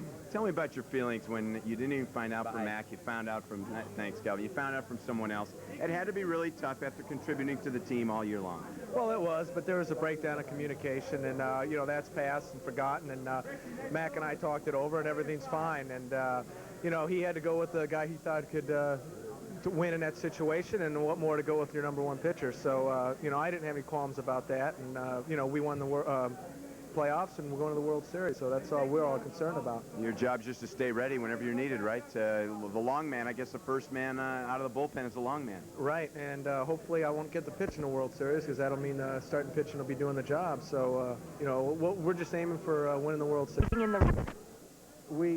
Sure, I can sympathize with him. I have compassion for him. I have compassion for Mr. Autry, who missed out again on going to the World Series. I worked there for 2 years, and I'm very close to a lot of players on that ball. Just hanging up, and you're ready to play year after year. Just tell me your... He lost a good player in Wally Joyner. They weren't at full strength, but that's the nature of the game. Coming into this series, you said it wouldn't be any sweeter beating California. You didn't think it would be any sweeter beating California. Now that you have, does it taste a little sweeter? No, anybody. It could have been Seattle or Tacoma or anybody. My hand went undercover. To the Angels, they played us tough all year, and if there was one team that I was afraid of, it was the Angels. But fortunately, things just went right for us the last 2 days, and what can you say when it goes down to one strike, one swing of the bat with a player that wasn't even here at the start of the year and wouldn't have been in the game if Tony Armas hadn't gotten hurt. I mean, I guess it was just fate that we were going to win. I mean, that's something you just save and tell your grandkids, and they probably still won't. Consult with Bill Fisher tomorrow, and we'll probably come up and name the starter on Friday at the workout in New York. Congratulations, John McNamara. The phone is ringing in the background. Might be the President of the United States. I'm going to let you go. Thanks. I've already talked to him. All right. Thank you very much. All right, that's live from the Red Sox locker room. We're going to come back. I'm going to try to towel off a little bit, Bobby. It's a new, I guess it's a new kind of champagne shampoo. Let's go back to Bobby Estill in the studio for some highlights, and we'll bring it right back here with a few guests after I dry off. Bobby. All right, John. Hey, you know, that looks cool. It looks cool, the wet look, you know. I didn't think so. It was discouraging sitting on the bench for a couple months, but